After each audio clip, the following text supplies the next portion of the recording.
뉴욕에서 이 음악을 틀어드렸더니 많은 분들이 굉장히 좋아하셨어요. 잠깐만요. 소리가 안 나.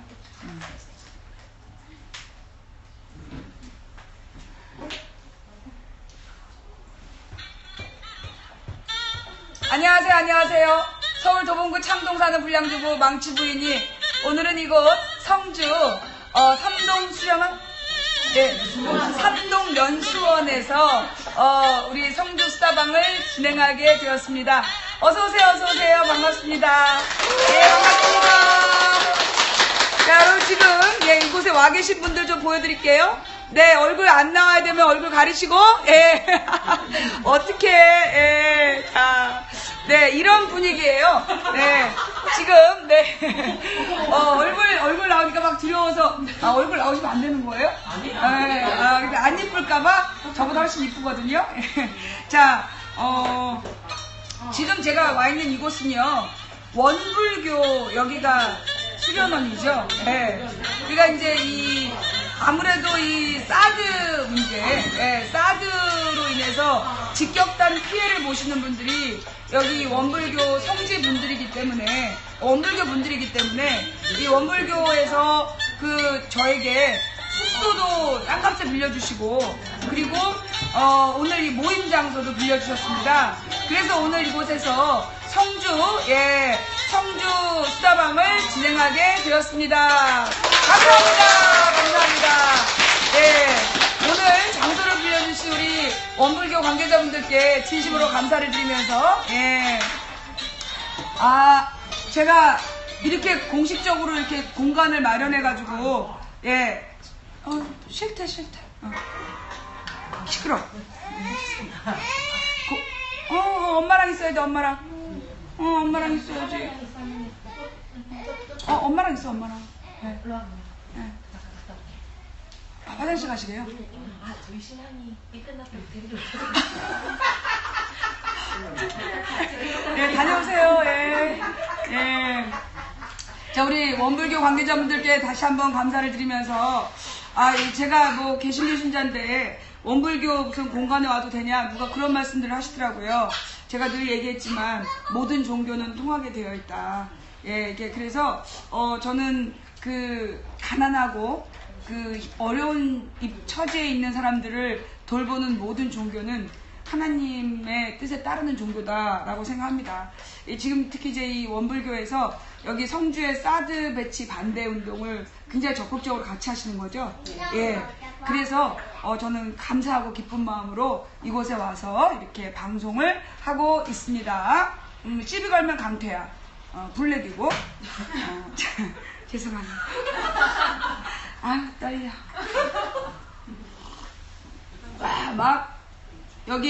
이 원불교에서 원불교 여기 관계자분들이 준비해주신 과일이고요. 그리고 여기 우리 성주 군 여기 식구들이 같이 나눠 먹기로 한 떡입니다. 절대 제가 받은 떡이 아니에요. 같이 나눠 먹는 거예요. 자, 아니 누가 떡상자 받았다고 신고하고 지랄들어. 죄송합니다. 5만원 나눠면 관계없는 거 아닙니까? 그게요. 이제 이 김영란법에 대한 많은 오해들이 있는데, 가령 이제 이해관계가 있는 사람, 가령 뭐 학부모하고 선생 이런 경우는 분명한 이해관계가 있잖아요. 1,000원도 안 돼요. 음료수도 안 돼요. 그 다음에 만약에 여러분들 중에 누군가가 서울시 공무원이거나 아니면 서울시 피감기관에, 그러니까 서울시의회의 피감기관에 근무하시는 분들이 있다. 그런데 저한테 떡을 줬다. 그럼 제가 신고 안 하면 제가 잡혀가는, 신랑이 잡혀가는, 뭐 이런 경우에 없으시죠? 서울시 공무원 가족들은 저한테 말 걸지 마세요. 네. 그쵸? 그러니까 우리는 아무 관계도 없는 거예요. 그러니까 시청자들이기 때문에 아무 문제 없고, 그리고 후원을 해주셔도 전혀 범죄가 아니에요. 내가 너 때문에 방송을 못하겠다. 가실 때 떡 해줘도 되겠네. 근데 괜찮습니다. 지난번에 해주신 떡도 너무 많아서. 괜찮습니다. 아무래도 이 떡상자 들고 들어가면 괜히 긴장합니다, 우리 식구가. 쫓겨날 수도 있기 때문에. 네. 자, 오늘 이제 제가 여기 성주에 오게 됐는데, 먼저 와서 무슨 얘기 할 거냐. 제일 중요한 건 보고대회겠죠. 제가 이제 뉴욕에 가서 이 사드에 대해서 반대하겠다. 사드 반대의 입장을 전하고 오겠다. 그러면서 제가 이제 그 오씨 아저씨한테 분명히 우리가 보낸 메일에 대해서 왜 답변이 없느냐. 그리고 떠들었더니 바로 답장을 했더라고요. 바로 답장을 했는데 그 답장 내용이 기어이 배치하겠다. 한번 해보자는 거냐? 제가 다시 가려고 그랬는데 너무 멀어. 너무 멀어. 그래서 그 열받아갖고 이 뉴욕에서 오기 전에 다시 워싱턴을 갈까 했는데 그때 너무 힘들었기 때문에 그래서 차라리 광화문에서 미 대사관 앞에서 다시 떠들어야 되겠다 라는 생각을 했다는 왜? 예. 일단은 제가 이제 여러분도 아시겠지만 지금 미국이 선거 중이잖아요. 이게 우리 사드 문제하고 미국 대선하고 연관되어 있습니다. 아시겠지만. 그래서 지금 힐러리가 전쟁광이다라는 욕을 먹으면서 미국 그 무기 사업자들의 편에 서 있는 이유가 뭐냐. 집권하기 위해서라는 거죠. 가령 우리 야권 후보들이 그 사드 반대에 대해서 본격적으로, 그러니까 정식으로 말을 못하는 거랑 비슷한 입장. 그리고 도리어 지금 뭐 트럼프나 이쪽 그 공화당에서는 말 안 해요. 말 안 하지만 실제로 얘네들에게 돈을 대주는 게 무기회사기 때문에 얘네들은 도리어 자기네들이 평화주의자인 것처럼 힐러리를 전쟁광이라고 비난하면서 일단 집권하면 세계를 전쟁의 도가니로 몰아갈 수 있는 그런 상황인 거죠. 그래서 우리가 미국의 대선에 대해서도 민감하게 반응해야 된다. 근데 어제도 제가 메시지를 받았어요. 중국에서 살다 오신 아버지가 그 글을 아들에게 막 강요를 하시는 거야. 뭐라 하냐면 트럼프가 돼야 된다. 힐러리는 전쟁광이다. 그러면서 막 그 트럼프를 찍어야 된다고 아는 사람들한테 트럼프 찍게 하라고 막 그랬다는 거예요. 그래서 그 아들이 너무 놀래가지고 아버지 그런 얘기를 어디서 들었어요? 했더니 중국에 있는 한인 교회에서 들었다는 거예요. 근데 미국에 있는 한인 교회들, 대형 교회들도 그런 입장인 거예요. 그러면서 이 소위 공화당, 그러니까 미국에서도 제가 말씀드렸다시피 깜짝 놀란 게 미국에 갔더니 종편이 나와. YTN과 그 다음에 채널A TV조선 MBN이 나와. 근데 JTBC는 안 나와요. 이게 뭐냐면 미국의 이제 AT&T라는 그 통신사가 미국 전국에 이제 케이블을 장악한 거예요. 그게 얼마 안 됐대요. 얼마 전에 이제 전국의 미 전역의 케이블을 장악했다는 거예요. 근데 얘네들이 각 이제 민족별로 이제 우리나라에 CCTV 있듯이, 그러니까 그 CCTV라는 게 중국 방송이거든요. 그런 식으로 각 나라 방송을 틀어주는데 그 중에 한국 방송은 채널A, TV조선, MBN, YTN만 틀어주는 거예요. 그러니까 JTBC는 안 틀어준다는 거죠. 그러니까 그게 결국은 전 세계의 이런 종편적인, 그러니까 소위 무기 사업자들과 친한 언론사들끼리만 서로 네트워크를 형성하고 자기네들끼리만 정보를 공유하고 틀어주는 거예요. 그러다 보니까 미국의 한인들도 그래서 작년부터 그 AT&T를 통해서 또는 버라이즌을 통해서 채널A, TV조선, MBN, YTN만 보고 있다는 거예요. JTBC 못 보고. 그러면 JTBC를 보기 위해서는 그 특별히 어떤 사이트를 들어가야 볼 수 있는 거예요. 그리고 아예 미국에서 접속이 하도 어려우니까 JTBC 아메리카가 따로 있어요. 그만큼 일반적으로 네티즌들이 들어가서 듣기 쉬웠던 그 JTBC가 다 막혀 있다는 거예요. 그만큼 그 한인사회에 대한 의식 통제를 하는 거죠. 그 다음에 제가 이 호남에 대해서는 저는 이제 민주당 생활을 10몇 년 해봤기 때문에 호남은 야당 성향이 굉장히 강했던 곳이에요. 근데 지난 4월 총선에서 묻지마 국민의당을 찍은 거야. 근데 가서 내가 너무 놀랬던 건 호남 분들이 그 결과에 놀란 거예요. 어떤 결과에 놀랐냐면 텔레비전에 나온 말대로라면 국민의당이 제2야당 되는 줄 알았대. 그러니까는 제1야당 되는 줄 알았다는 거예요. 워낙 국민의당이 인기 있다는 얘기를 계속했기 때문에 호남 분들은 옛날에 열린우리당이 그 민주당을 이겼듯이 국민의당이 더민주를 이기는 줄 알았다는 거예요. 그게 종편에서 날마다 나오는 걸 봤기 때문에. 그래서 아니 도대체 종편을 왜 보세요 했더니 몇 년 전에, 그러니까 그게 14년인지 15년인지 우리나라에서 모든 텔레비전의 그 방법을, 텔레비전의 송출 방식을 아날로그에서 디지털로 바꾼 거예요. 그러면서 옛날 그 구형 브라운관으로는 그 옛날 방송을 지금 방송을 못 봐요. 그러니까 저런 벽걸이 같이 얇은 텔레비전을 전부 공급을 한 거예요. 그래가지고 전화기처럼, 그러니까 뭐 10,000원씩 뭐 한 달에 띄고 그러면서 케이블 텔레비전이 화질 좋게 나오는 거예요. 그런데 거기 보면 채널A, TV조선, MBN이 가장 보기 좋은 데 있는 거예요. 그리고 JTBC는 다 곳곳에 있어. 뭐 1번에 있거나 아니면 저 끝번에 있거나, 그러니까 보기가 어려운 거예요. 그러니까는 날마다 그 종편을 틀어놓고, 제가 호남에 갔더니 광주에서 하루 종일 종편을 틀어놓고 있는 거야. 그 큰 시장에서. 그러니까 그들의 논리에 자연스럽게 먹혀 들어가고, 그래서 그 사람들이 유도하는 방향으로 투표를 하는데, 이게 이미 몇 년 전에 이 미국에서는 짜여져 있는 방법으로 완성이 된 거예요. 어떤 식이냐면 폭스 텔레비전이라는 데가 있는데, 미국에 그 폭스 텔레비전에서 그 걸프전이 지고 있는데 걸프전이 이기고 있다고 계속 그 자막이 나갔다는 거예요. 그걸 미국인들이 선거 때까지 믿었다는 거예요. 그리고 나중에 결과 보고 골 때렸던 그런 거.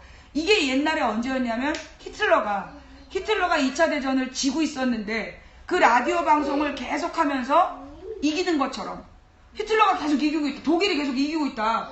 그래갖고 독일 국민들은 히틀러가 총 쏴서 죽을 때까지 독일이 이긴 줄 알았대잖아요. 그만큼 미디어를 장악하고 그 미디어를 통해서 유권자들을 속여 넘겨왔던 게 이미 히틀러 때부터, 그리고 미국의 케이블 채널로, 그리고 지금 한국은 제3 방식, 대한 언론을 통해서 그들이 유권자들을 움직이고 있다는 거예요. 그래서 이게 우리가 선거에 대해서 관심을 왜 가져야 되느냐. 여러분, 사드 배치요, 외친다고 막을 수 있는 거 아니에요. 결국은 뭐냐, 정치인을 누구로 세우느냐에 따라서 이 사드를 막아내느냐 마느냐, 사드를 철수시키느냐 마느냐예요. 우리는 지금 이제 이 사드를 한번 발표 나면 못 바꾼다. 여러분은 누구예요? 그 배치한다고 발표 난 걸 바꾼 분들이잖아요. 그죠? 역사를 바꾼 사람들이에요. 미국의 뜻을 한 큐에 꺾은 분들이에요. 그러면 김천 골프장, 성주 골프장이 최종이다. 누구 마음대로 최종이야. 아직 안 왔으면 그거는 최종이 아니에요. 또 설사 밀어붙여서 갖다 놓는다고 쳐. 그래도 어떻게 할 수 있어? 치우라고 할 수 있는 거예요. 그러니까 우리가 제가 늘 했던 말씀, 이기기 어려운 싸움에서 지지 않는 단 하나의 방법은 싸움을 포기하지 않는 것이다. 그 마음을 가지고 끝까지 막아내야 된다. 그 뜻은 변함이 없어야 된다는 거죠. 근데 이제 제가 늘 안타까운 게 뭐냐면, 미국에 있는 한인사회도 너무 분열되어 있는 거예요. 미국에 있는 한인사회도 이 소위 트럼프를 지지하는 공화당 지지 한인들과 그 다음에 민주당 지지 한인들이 철저히 갈라져 있는 거예요. 몇 년 전에 뉴욕에서 한국인 청년이 그 뉴욕의 지방의원으로 당선이 가능했는데, 그때 한인 보수 성향의 교회들이 낙선운동을 벌인 거예요. 한인들이 재빨갱이라고, 종북 좌빨이라고 반대운동을 해가지고 떨어뜨린 그런 일이 있었어요. 근데 이제 미국은 어떤 제도가 있느냐 하면, 미국은 이제 소수민족들이 그 커뮤니티를 만들어서 우리가 이러이러한 활동을 하려고 한다. 그리고 정부에 신청을 하면 그 몇 명 이상이, 15,000인가 뭐 얼마 이상이 되면 그 정부에서 지원금을 준대요. 미합중국 정부에서, 연방정부에서 지원금을 주는 거예요. 그런데 한인단체가 그거를 거의 못한대요. 왜? 서로 다 분열되고.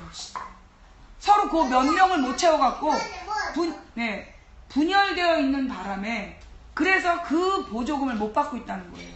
그러니까 그러다 보니까 어떤 문제냐면, 실제로 유권자가 돼서 미국 정치에 영향력을 미쳐야 되는데 미국 정치에 영향력을 미치는데 관심이 없는 거야. 그리고 솔직히 이제 제가 몇몇 사람을 통해서 그걸 봤어요. 뭐냐면, 한국 막 난리도 아니야. 그렇게 얘기를 하는 거야.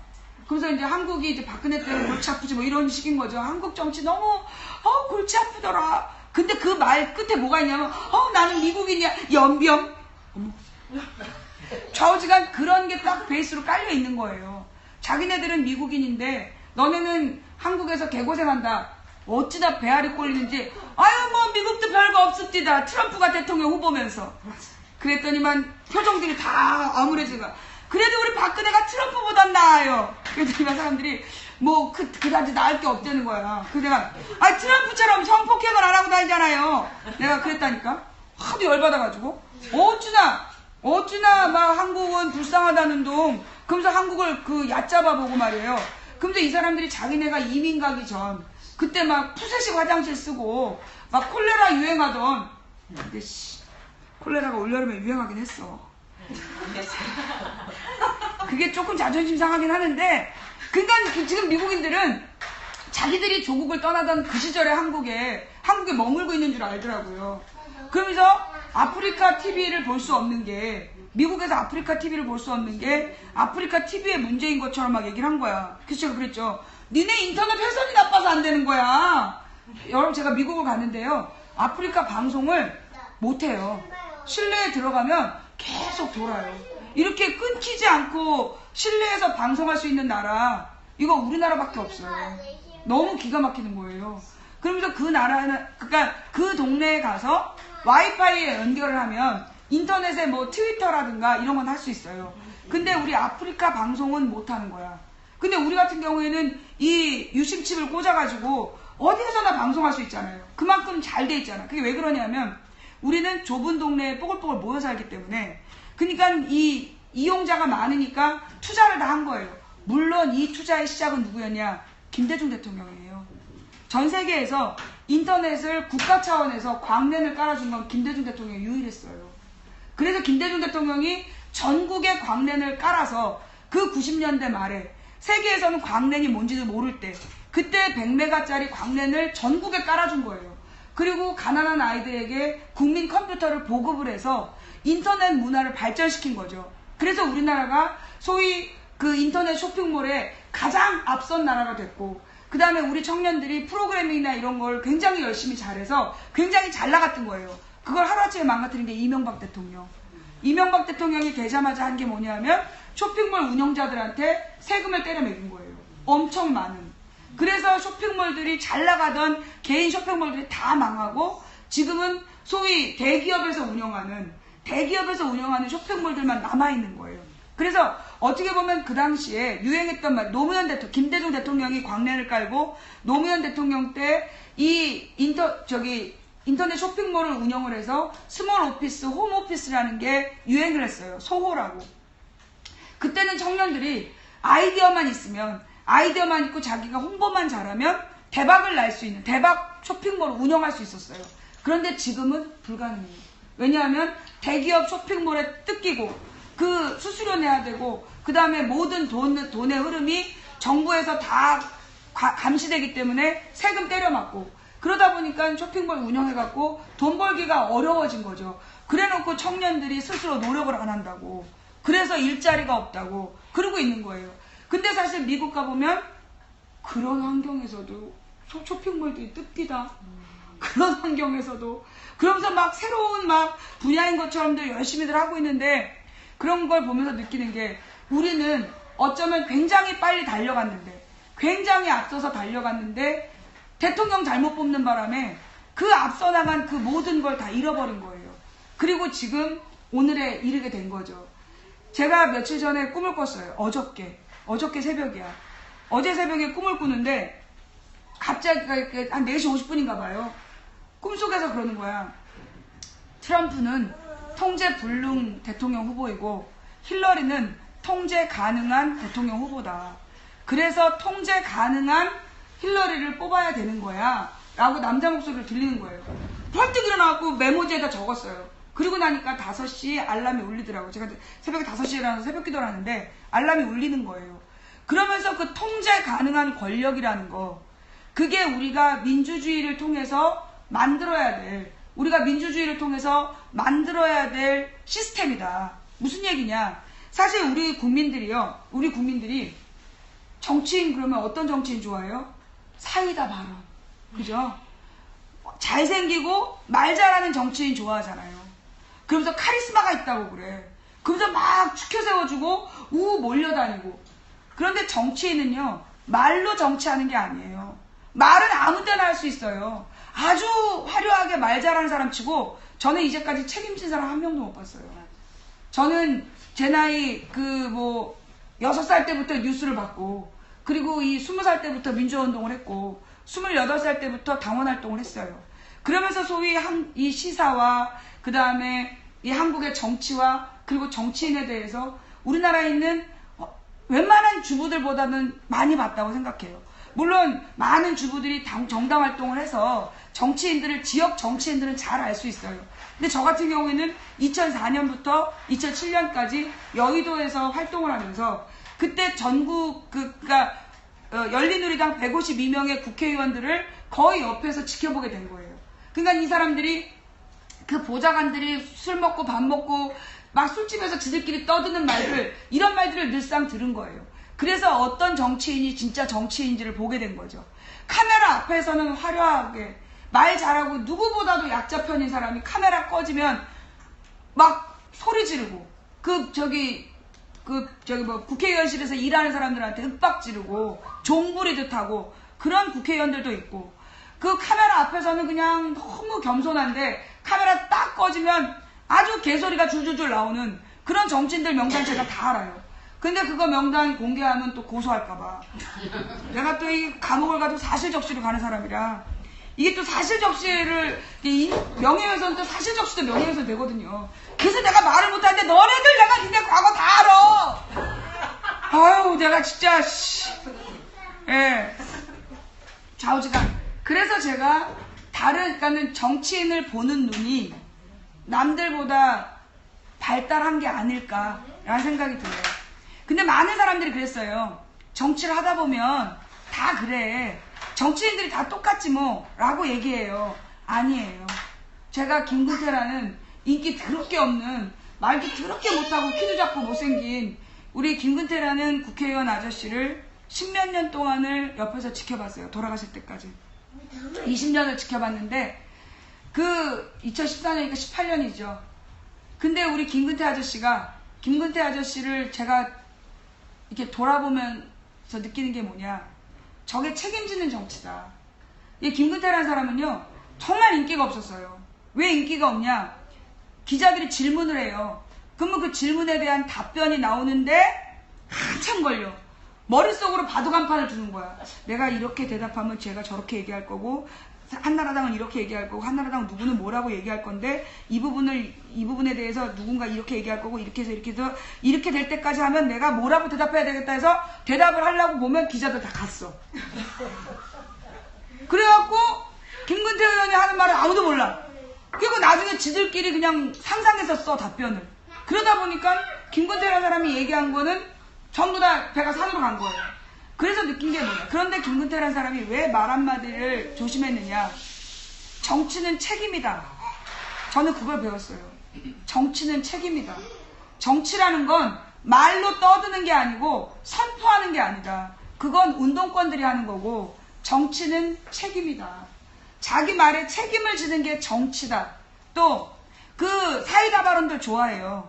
우리 특히 젊은 요즘에 세월호 이후에 우리나라 정치에 관심 갖게 된 젊은이들은 특히 막 그 말 시원하게 하는, 그리고 선명하게 말하는 정치인들을 좋아해요.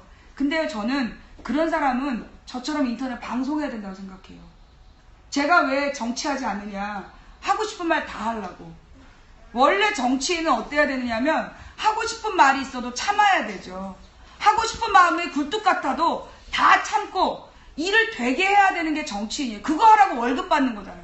국민 세금으로 몇억 원씩 월급 주는 이유가 뭐냐면, 너는 이 문제를 풀어라. 정치를, 노무현 대통령 때 우리가 정치 교과서에 뭐라고 말이 나오느냐 하면 정치의 의미가 나와요. 정치란 갈등이 발생한 곳에 가서 대화와 타협을 통해 해결점을 찾아내는 거, 타협점을 찾아내는 거, 그게 정치다 라고 가르쳤어요. 그런데 우리 국민들이 좋아하는 정치인은 그런 사람이에요? 아니잖아요. 문제를 해결하는 사람, 갈등을 해결하는 사람이 아니라 갈등을 유발하는 사람, 더 크게 목소리 내는 사람, 그래서 싸움을 세게 붙이는 사람, 그런 사람을 정치인이라고 생각하고 카리스마 있다고 얘기하잖아요. 그러면서 사실 우리나라 국민들이요, 원하는 정치인은 민주주의 지도자가 아니에요. 민주주의의 그 선거인이 피선거인이 아니라 누굴 원하느냐? 왕을 원해요. 민주주의는 그 국민이 주인이고 그 국민이 갑이고 정치인이 을인데, 우리 국민들이 좋아하는 정치인의 상은 갑이야. 그것도 박근혜처럼 갑질하는. 그 박근혜 찍은 사람들이 언제 제일 좋았냐니까, 그래서 내가 한다니까요. 그 말이 제일 좋았다는 거예요. 문재인이 아니 내가 아무리 계산을 해봐도 돈 예산이 안 맞는데 어떻게 그걸 하겠다는 거니까, 그래서 내가 한다니까요.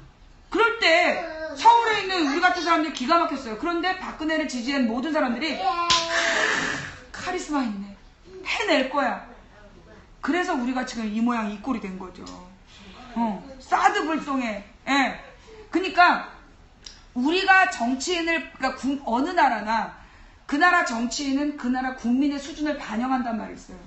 이명박 대통령 당선된 거 우리 모두 부자 되고 싶어서, 이명박이 아파트값 올려주고 부자 만들어줄 것 같아서 이명박 찍었어요. 그랬더니만 부자가 됐죠. 자기랑 그 사돈만. 자기랑 그 사돈들만 부자가 됐어요. 국민들은 중산층 무너졌고. 그 다음에 박근혜 찍은 거, 야, 이명박은 사기꾼이라서 다 팔아먹었지만 박근혜는 자기 아버지한테 배운 게 있으니 기본은 할 거다. 어메, 기본이 70년대 기본이야. 2010년대에 70년대로 돌아갔어. 환장하는 거죠. 결국은 뭐냐. 이명박이랑 그래 뭐시고 박근혜 보고 나보다도 더 못하네. 그러니까 이명박이 명언을 남겼잖아요. 나도 참 못한 대통령인데 박근혜 나보다 더 못했다고. 나보다 더 못하네.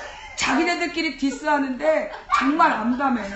근데 중요한 건 뭐냐면, 그런 사람이 대통령 되도록 우리는 모두 방조했다는 거예요. 여기서도 아마 찍은 사람이 있을 수 있어요. 예. 근데 저는 그 사람을, 예, 근데 그 사람을 찍었던 거에 대해서 우리가 물론 그 찍은 마음은 반성해야 돼요. 우리의 탐욕이었고 부자가 되고 싶은 마음에 찍은 건데, 사실 부자라는 건 제가 우리 그냥 너무 열의와 열정이 높은 호응이야. 박근혜 찍으면 절대 안 된다고 사기를 하더라고. 부자가 되고 절대 싶은 찍어주면 안 된다고 하지 마라. 딱 찍었으면 이 모양이 이 꼴이 돼. 찍지 말라고 안 된다고. 근데 일단 그 이명박 박근혜를 찍어서 사실은 이제 잘못했다라고 다 생각하고 있잖아요. 근데 저는요, 제가 제 개인적으로 볼 때는 이명박 박근혜가 당선돼서 깨어났어요. 여러분 혹시 그 인터넷에 들어가서요, 미디어 몽구님이 올리신 2대 투쟁 한번 찾아보세요. 이화여대에서 130년 만에 데모를 하는데, 우리 1980년대 90년대에 100만 청년학도가 나와 데모해도 꿈쩍 안 했던 게 이화여대예요. 물론 그때도 해방이화라 그래서 그 이화여대 몇 명은 데모를 했어요. 근데 다수가 하지 않았어요. 그런데 세상에 이명박 박근혜 10년 만에 이화여대에서 개떼같이 몰려나와서 데모를 하는 거예요. 그 다음에요, 제가 2007년에 민주주의가 중요하다 그랬더니 저더러 미친년이라고 하더라고요. 야, 미친년아, 민주주의는 다 됐어. 이젠 경제가 중요하지. 그래도 제가 미친년 소리를 들으면서 꿋꿋이 민주주의가 중요하다고 얘기를 했더니 2008년에 망치부인님, 작년에 제가 얘기한 손가락을 품지르고 싶어요. 그러면서 민주주의가 하루아침에 무너질 수 있는 걸 몰랐다는 거예요. 그렇게 깨어났더라고요. 그래서 이 이명박 대통령 때 세상에 대학생들이 데모를 하러 나오는 거예요. 1996년에 사라진 학생운동을 이명박 대통령이 부활시켰어. 야, 그래서 그때 이제 이명박 요정설이 나온 거예요. 이명박은 마법을 피우고 있다. 그런데 이명박도 못한 게 있어. 경북을 깨우는 거야. 정말 철옹성 경북은 아무도 못 깨웠어. 김대중 대통령도 광면을 깔아도 못 깨웠고, 노무현 대통령은 죽음으로도 못 깨웠어요. 이명박 대통령이 돈으로도 못 깨웠는데 박근혜 대통령이 한마디로 깨운 거예요. 사드 배치. 그래서 이 깨어나고 있는 경북을 바라보면서 정말 저는 박근혜 대통령과 이명박 대통령이 된 것을 여러분들이 막 후회하고 반성할지 모르겠는데, 그래서 어떻게 됐냐, 우리 국민들이 민주주의에 대해서 바로 깨달은 거예요. 사실 제가 어린 시절에 그 교회에서요, 교회에서 학생들이 모이면 반독재 이야기했어요. 독재 반대. 그게 무슨 얘기냐? 제가 태어난 게 박정희 때 태어났어요. 박정희 때 태어나갖고 전두환 때 청소년기를 거치고 노태우 때 대학 시절을 보냈기 때문에 암담했어요. 근데 그랬기 때문에 그 시절에 많은 젊은이들이, 학생들이 반독재 운동을 하게 된 거예요. 왜냐하면 독재 시대에 살았기 때문에 독재의 폐단을 알았고, 우리는 선생들한테 뒤지게 맞았고, 그냥 원인 모르고 그냥 드럽게 맞았어요. 그리고 이 군복을 입고 나무총을 들고 운동장을 굴러야 됐고, 여자아이들은 그 전쟁이 나면 붕대를 감싸야 된다. 그런 훈련을 받아야 됐고, 그랬기 때문에 반독재 운동을 청년 학생들이 대대적으로 벌여서 1985년부터 95년까지 학생운동의 전성기를 맞이하게 된 거예요. 그런데 실제로 그게 김대중 노무현 10년, 그러니까 김영삼, 김대중, 노무현 15년 동안 그 의식이 사라진 거예요. 민주화는 완성됐다고 본 거죠. 그러면서 사람들이 도리어 어떻게 됐냐? 극우 보수화된 거예요. 그때 노무현 대통령 때 서울대 애들이 뭐라 했냐면, 자기는 보수다. 왜냐하면 진보는 너무나 혼란스럽다. 그러면서 서울대 애들이 자기네들은 보수라고 이야기했어요. 그때 바로 문제가 터진 거죠.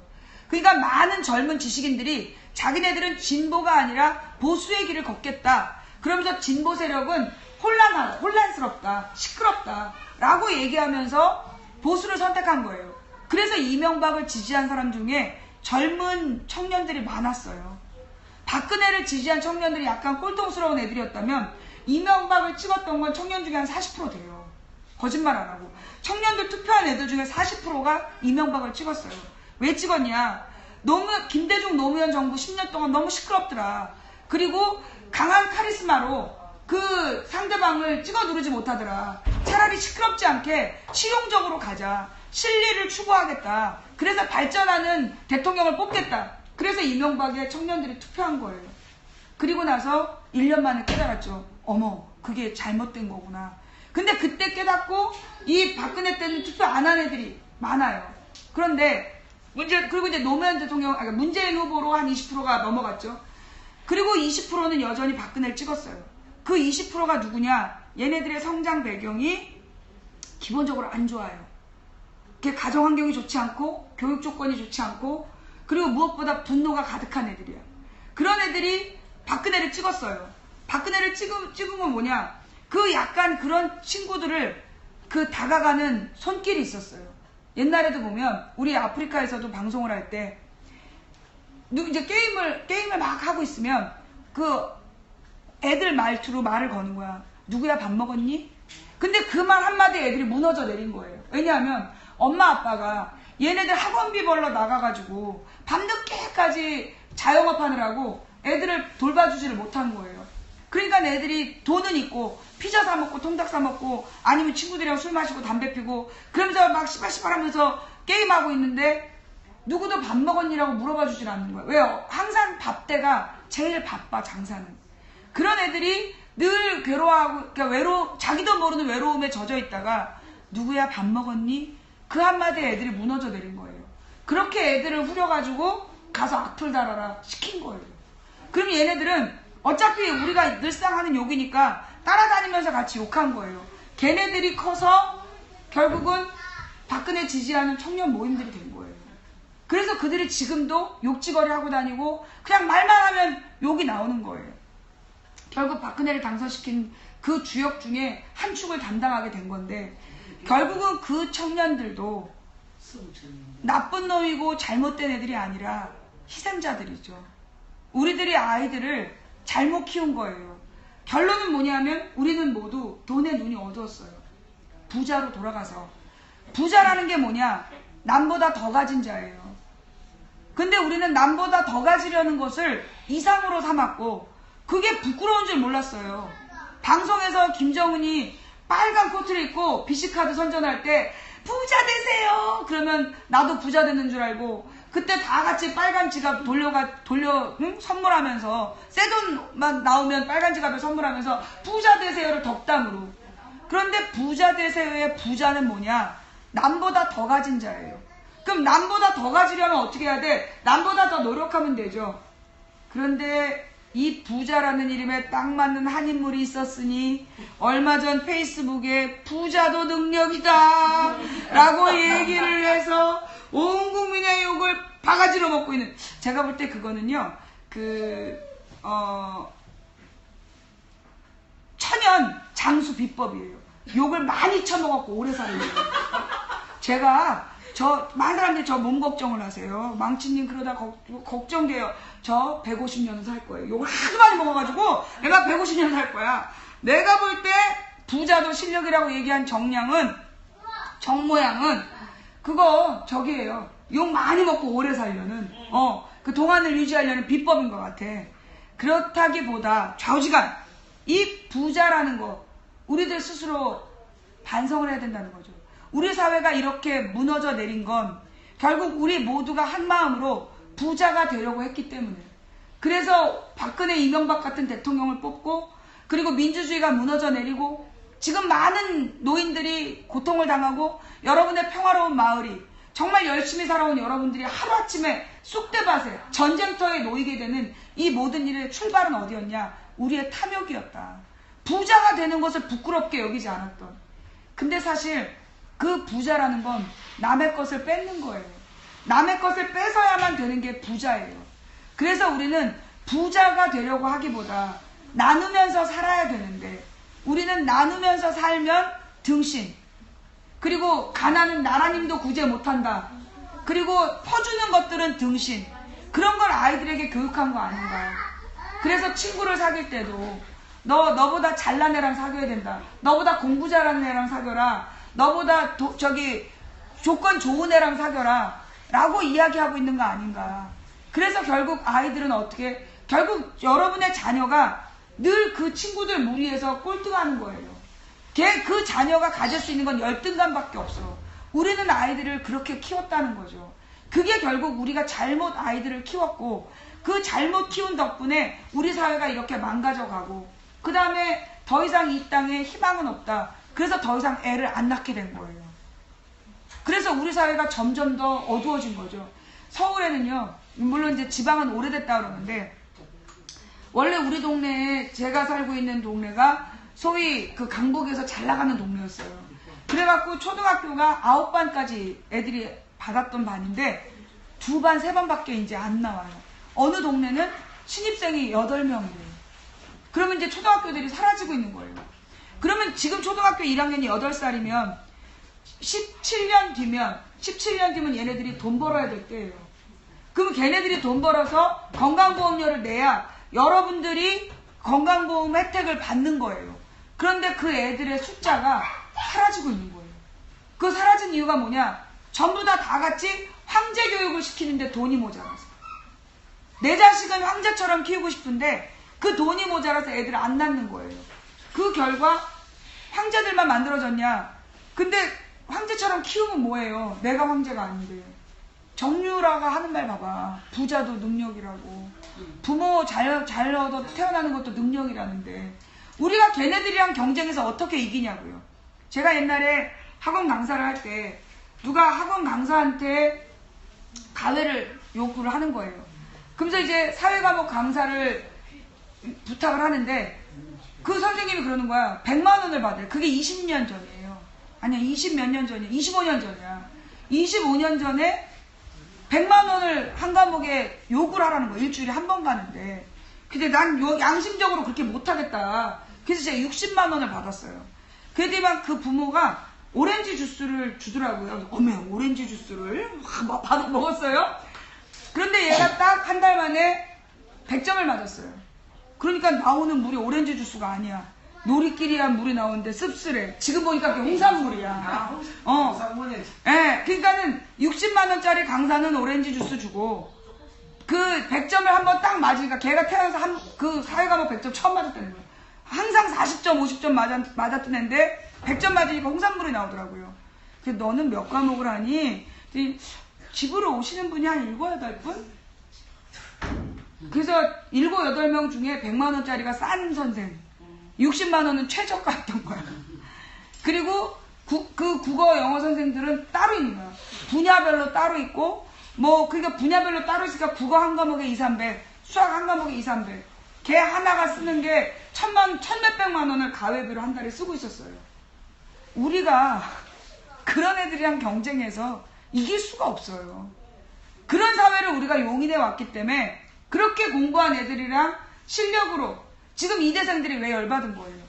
개고생해갖고 학교 들어갔는데 학교 한 번도 안 오고 비학점 받고 실제로 이대에서 그 비학점 맞으려고 애들 그 학비가 이대가 그렇게 학비가 비싸가지고 아르바이트 하느라고 공부를 못해가지고 그 학점 C 받는 것도 어려웠는데 그래도 막 바늘로 꽂고 샤프로 허벅지를 찌르면서 학교 나가고 리포트 써내고 개고생을 해도 C학점도 못 받는데 한 번도 학교 안 나오고 B학점 받는 그런 문화가 왜 만들어졌냐? 우리가 용인했기 때문에. 우리들 마음속에 그래 부자도 능력이야 라고 우리 스스로 생각한 거 아니냐고요. 결과적으로 우리가 지금 그래서 지옥 속에 살고 있는 거예요. 지금 우리가 살고 있는 이곳이 지옥. 어느 드라마 대사에 그렇게 살면 지옥 가요. 그러니까 그 사람이 하는 말이 네가 모르는 게 있어. 우리가 지금 살고 있는 여기가 지옥이야. 맞아요. 여기가 지옥인 이유는 우리가 탐욕을 이기지 못했기 때문이죠. 우리의 탐욕으로 정치인들을 그렇게 뽑고 그 선생님들한테도 그 봉투라도 하나 더 주고 가방이라도 하나 쥐어주면서 내 자식한테 점수 더 달라고 얘기했기 때문에 오늘 이 사회가 이 모양이 된 거잖아요. 그러면 어떻게 해야 되냐? 이건 정말 대대적인 각성이 일어나야 돼요. 이 사드 문제, 일단 사드만 맞고 사드를 이제 우리가 100일이 되는 오늘이 이제 사드 100일이잖아요. 사드 촛불 100일에 대해서 오늘 우리가 돌아봐야 돼요. 근본적으로. 우리는 왜 사드 태풍을 맞게 됐나? 왜 사드 폭탄이 왜 우리 마을에 떨어졌나? 우리들 마음속에 탐욕이 없었나? 이걸 우리들이 지금 사드를 막아내는 건 결국 우리의 탐욕을 이겨내야 되는 것이다. 그걸 못하면 우리는 사드를 막아낼 수가 없어요. 결국 사드라는 건 우리에게 떨어진 우리의 탐욕을 반성하라는 그런 사인이 아닐까. 그러면서 우리가 그러면 어떻게 이 문제를 해결할 거냐. 그래, 탐욕을 이겼다라는 걸 어떻게 증명할 거냐. 그게 바로 새로운 정치 세력을 세우는 거예요. 많은 사람들이 제가 그때 어디를 2014년에 미국을 갔는데 미국을 가고 사람들이 막 한인들끼리 싸움이 나는 거야. 그래서 이제 나한테 막 그러는 거야. 자기네들은 순수한 모임을 하려고 그러는데 쟤는 정치적으로 이용을 하려고 그런다는 거예요. 그러면서 세월호 엄마들은 순수한데 저 여자는 정치적인 여자라는 거예요. 그럼 나는 그러면서 너무 정치적인 얘기는 하지 말아달라는 거예요. 그러면서 너무 정치적이라서 나를 초청하는데 자기네가 직접 못 나섰다는 거예요. 그리고 나중에 가서 컵은 팔더라고. 너무 정치적으로 와서 컵도 팔지 말아야지. 저지가. 그러면서 그게 뭐냐면 정치적인 것과 순수한 것이 다르다라고 생각하기 때문에 그래서 오늘 우리가 이 지경인 거예요. 순수한 정치인을 냅두고 말만 번지르르 하고 얼굴에 기름기 잘 자르고 뭔가 뒤에서 뻘짓거리하는 놈들한테 정치 권력을 줘놓고 우리는 순수하다라고 자족하고 앉아있으니까 우리가 이 모양 이 꼴인 거예요. 그러면 대한민국의 정치인 중에 순수하고 쓸만한 정치인이 없냐? 있어요. 반드시 있어요. 다만 그들을 아무도 보도하지 않아요. 기자들이 뭐라고 얘기하냐면 야당 의원들이 정치 잘하는 거는 당연한 거 아니냐. 그래서 보도를 안 한다는 거야. 내가 김현정 씨에 몇 번을 항의했어요. 왜 맨날 박지원만 인터뷰하냐고. 왜 맨날 박지원, 하태경만 인터뷰하냐고. 다른 사람들은 너무나 모범적이어서. 그 모범적인 정치인들을 보여주지 않고 개막장 정치인만 언론이 자꾸 보여주니까 국민들이 자꾸 정치는 더러운 거라고 생각하는 거야. 근데 이게 고도의 술수예요. 일부러 여러분 이은재라는 국회의원이 왜 MBS 프로그램을 MBS에서 샀냐고. 나는 그거 보고 화장실에 가서 그러니까 그런 거예요. 예. 그렇지. 어찌 가자. 농기구를 왜 농기구상에 가서 살려는 거야. 진짜 너무. 왜 농약점에 가서 샀냐는 거야. 아니 뭐 어디 가서 사란 말이냐고. 얘기하는 거예요, 그러니까 모르고. 근데 여러분. 화장실 가서 웃었다니까 내가 하도만. 그죠. 근데 그 사람이요. 우리나라 최초의 행정학 박사예요. 참. 그 사람이 우리나라 최초의 행정학 박사이고요. 그리고 그렇게 잘 나가는 교수래요. 아니 동서문답을 하는데 막 상상 다 없더라고요. 저는요, 아유. 그 사람이 정말로 그렇게 무식했던 걸까? 무슨 얘기냐? 일부러요. 여러분, 무슨 저기 김진태라든가 또는 걔 누구지? 김진태랑 비슷한 김재윤, 김재원, 김재원? 누구예요? 여러분 저그 누구야? 누구냐 하면 계엄령 그 손대기로 한 공안 검사 출신 있어요. 박근혜 정부가 들어서자마자 계엄령법을 바꾸겠다. 김재원. 그래가지고 얘가 나중에 이제 뭐 또 찍혔어. 그리고 김무성한테 가갖고 무릎 꿇고 형님 그래가지고 아주 촌스러운 짓을 했던 사람이 있는데 김재원이랑 김진표랑 돌아가면서 뭐 이정현이랑 아주 돌아가면서 개막장 정치를 보여줘요. 근데 이 사람들이 개인적인 자리에서 보면 그렇게 괜찮은 애들이에요. 일부러 싫어하는 거야. 일부러 쇼하는 거예요. 무슨 얘기냐? 지금 언론에 나와가지고 앞장서서 개지랄하는 새누리당 의원들이 개인적으로 만나면 그렇게 괜찮대. 매너 좋고. 그런데 텔레비전 앞에만 쓰면 그러는 거야. 이유가 뭐냐? 국민들한테 정치를 혐오하게 하려고. 국회에 대해서 관심 끄게 하려고. 아니 일반적이고 양심적인 지식인이 그 꼬라지를 보면 누가 계속 보고 싶어요. 그래서 일부러 그러는 거야. 얘네들이 그러니까는 야당 정치인은 카메라가 켜지면 우아하고 꺼지면 본색이 드러나고, 여당 정치인은 카메라 앞에서 개막장 짓하고 카메라 꺼지면 정상이 되는 거예요. 그게 왜 그러냐? 그게 일부러 그러는 거야. 일부러. 같이 던져가서 같이 말이라. 예, 일부러 그러는 거야. 일부러. 그래서 정치를 혐오하게 하는 거야. 그래서 국민들이 더 이상 이놈의 정치가 싫어갖고 다시는 쳐다도 안 보겠다. 그리고 나는 정치하는 것들이랑 그 관계가 없어. 그렇게 맘먹게 하려고 일부러 그러는 거예요. 그래서 우리가 해야 될 일이 뭐냐? 똑바른 정치인을 찾는 거예요. 올바로 정치하는 사람들을 찾아내서 그 사람에게 표를 주고 정말로 자기를 드러내지 않고 묵묵히 뒤에서 일하는 사람을 지지해주는 그런 유권자가 돼야 돼요. 제가 여기 성주에다가 이따가 뭐 촛불 집회 때 얘기를 할 수 있는지는 잘 모르겠지만, 제가 이 성주를 보면서 얼마나 기가 막혔냐.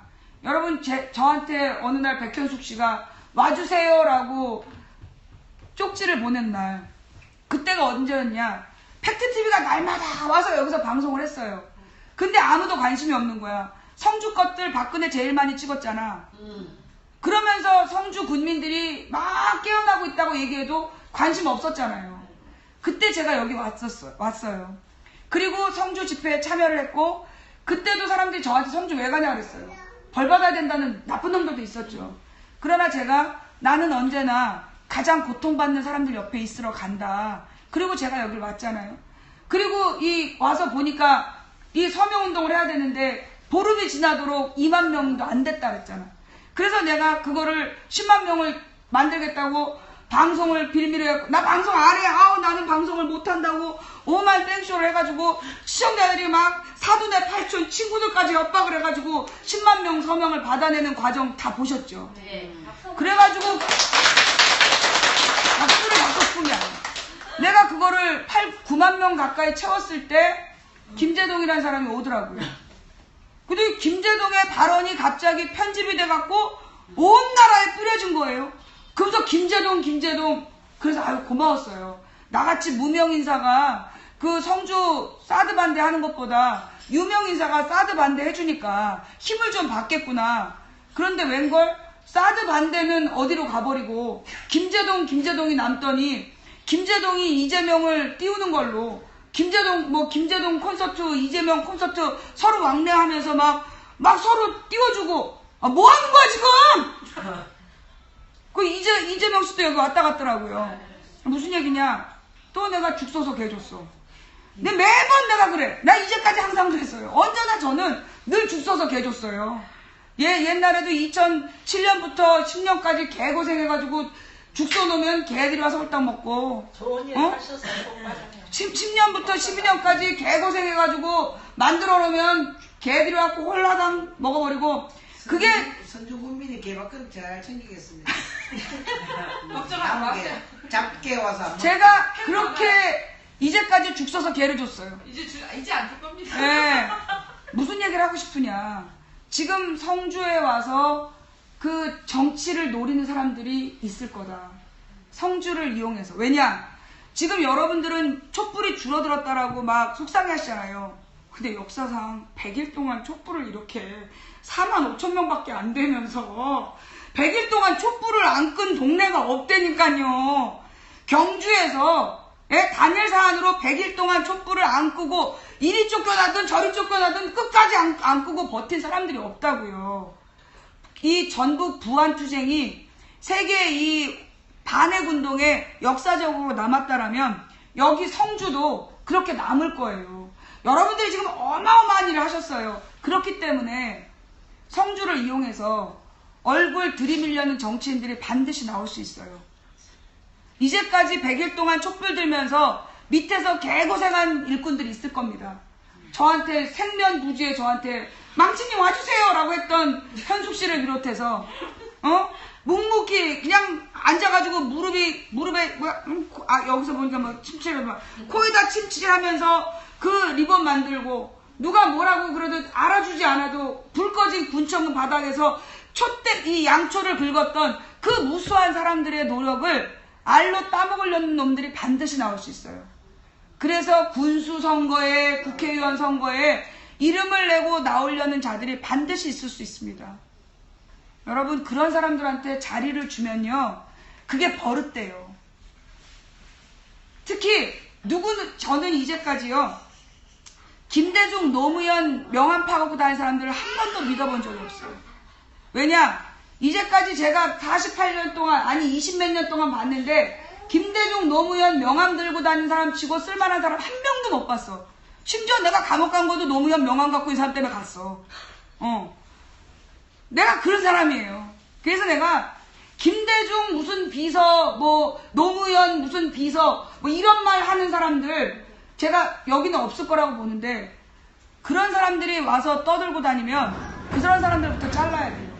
왜냐 제가 그런 사람들이 제대로 정치하는 거 못 봤어요.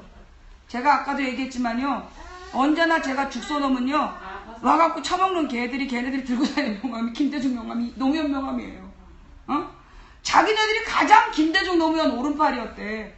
근데 진짜 오른팔들은 기본적으로 말주변이 없어. 김경수, 문재인 뭐 이런 사람들 말도 잘 못해.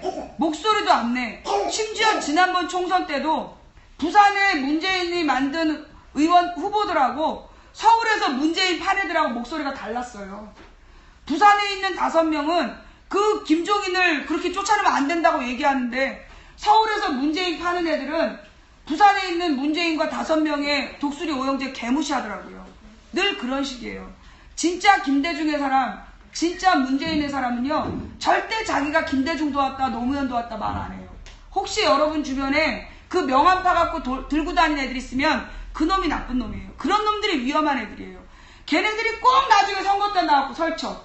그래갖고 국민들이 진짜 고생해갖고 써는 주고 홀라당 떠먹어버려. 그런 사람들 조심하셔야 돼요. 그리고 이 성주에 와갖고 얼굴 들이미는 정치인들 국회에 가서 똑바로 하라고 하세요. 그 세월호 때 세월호 유가족한테 와가지고 말로만 위로하는 사람들 말로 위로하면 뭐하냐고. 국회의원들이 있어야 될 곳은 국회예요. 국회에서 똑바로 싸워야지 왜 길거리에 나와서 떠드냐고. 그러면 왜 나왔느냐. 이 사람들 입장은 그거야.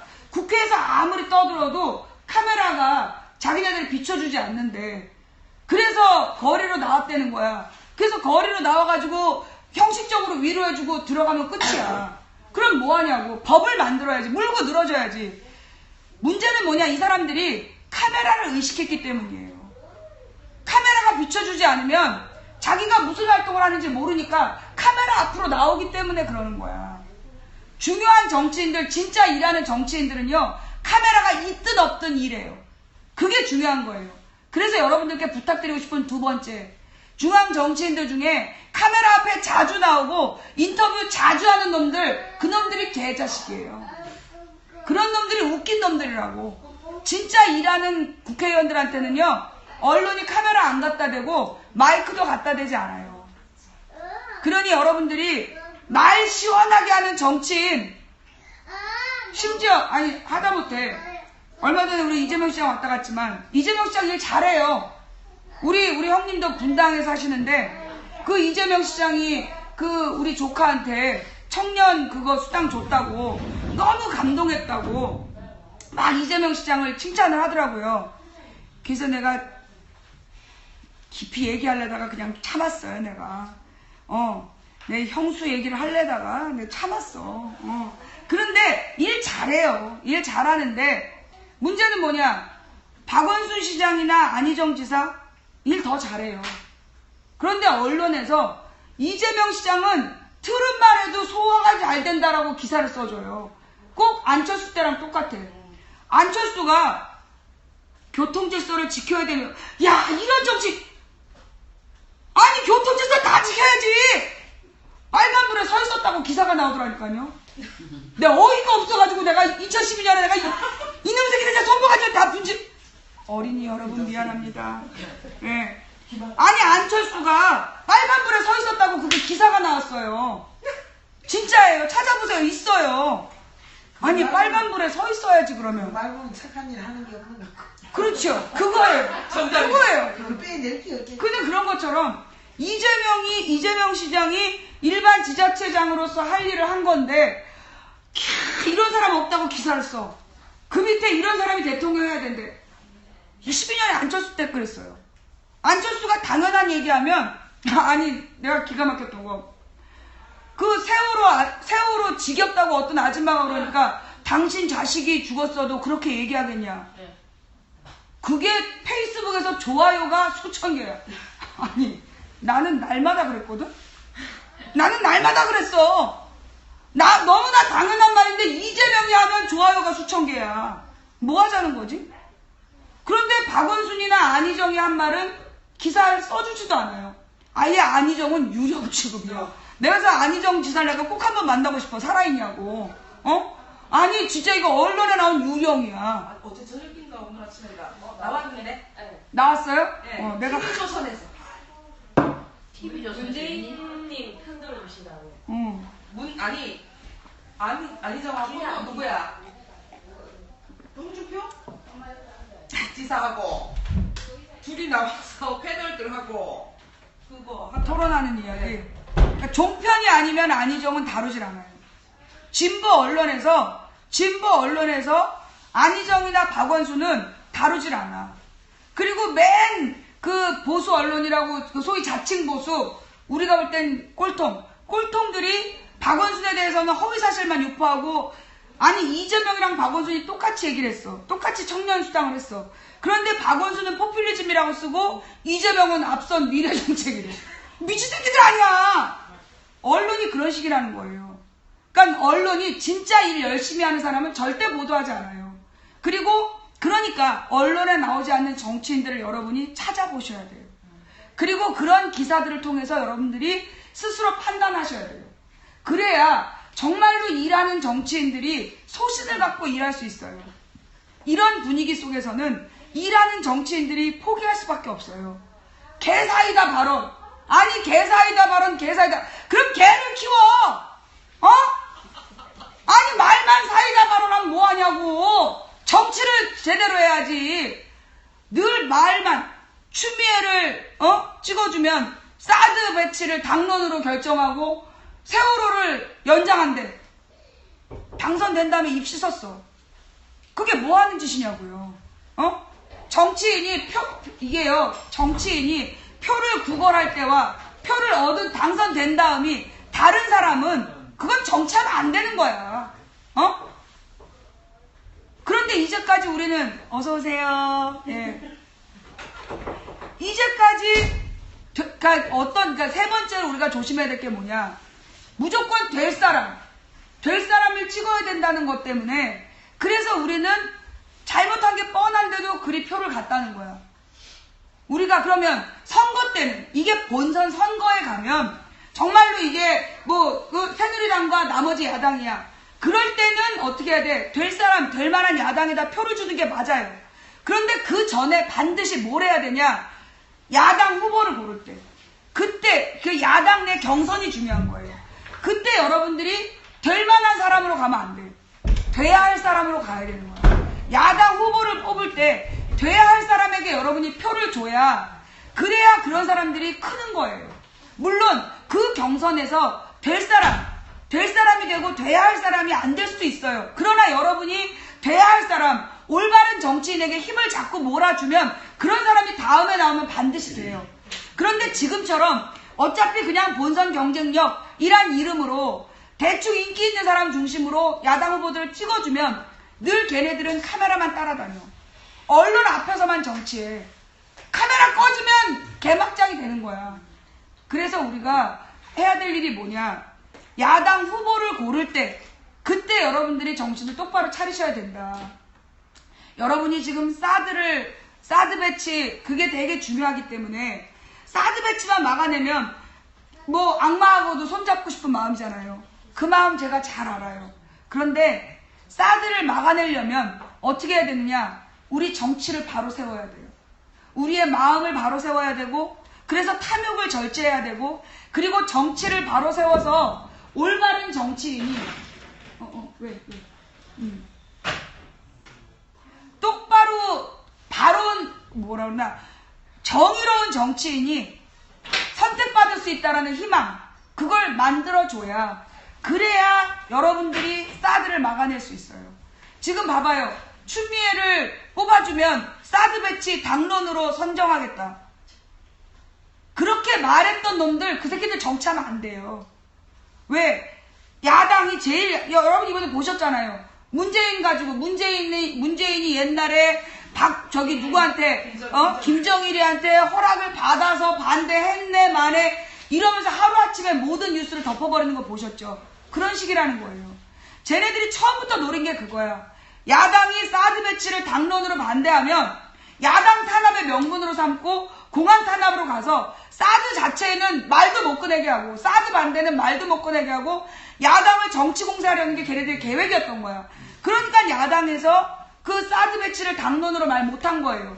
그러니까 추미애 지도 말 못하는 거야. 그런데 자기가 당권을 잡고 싶으니까 추미애를 당대표를 만들어서 공천받고 싶은 놈들이 추미애를 당대표 만들려고 그 심리를 이용한 거 아니에요? 추미애가 당대표 되면 당론으로 반대한다.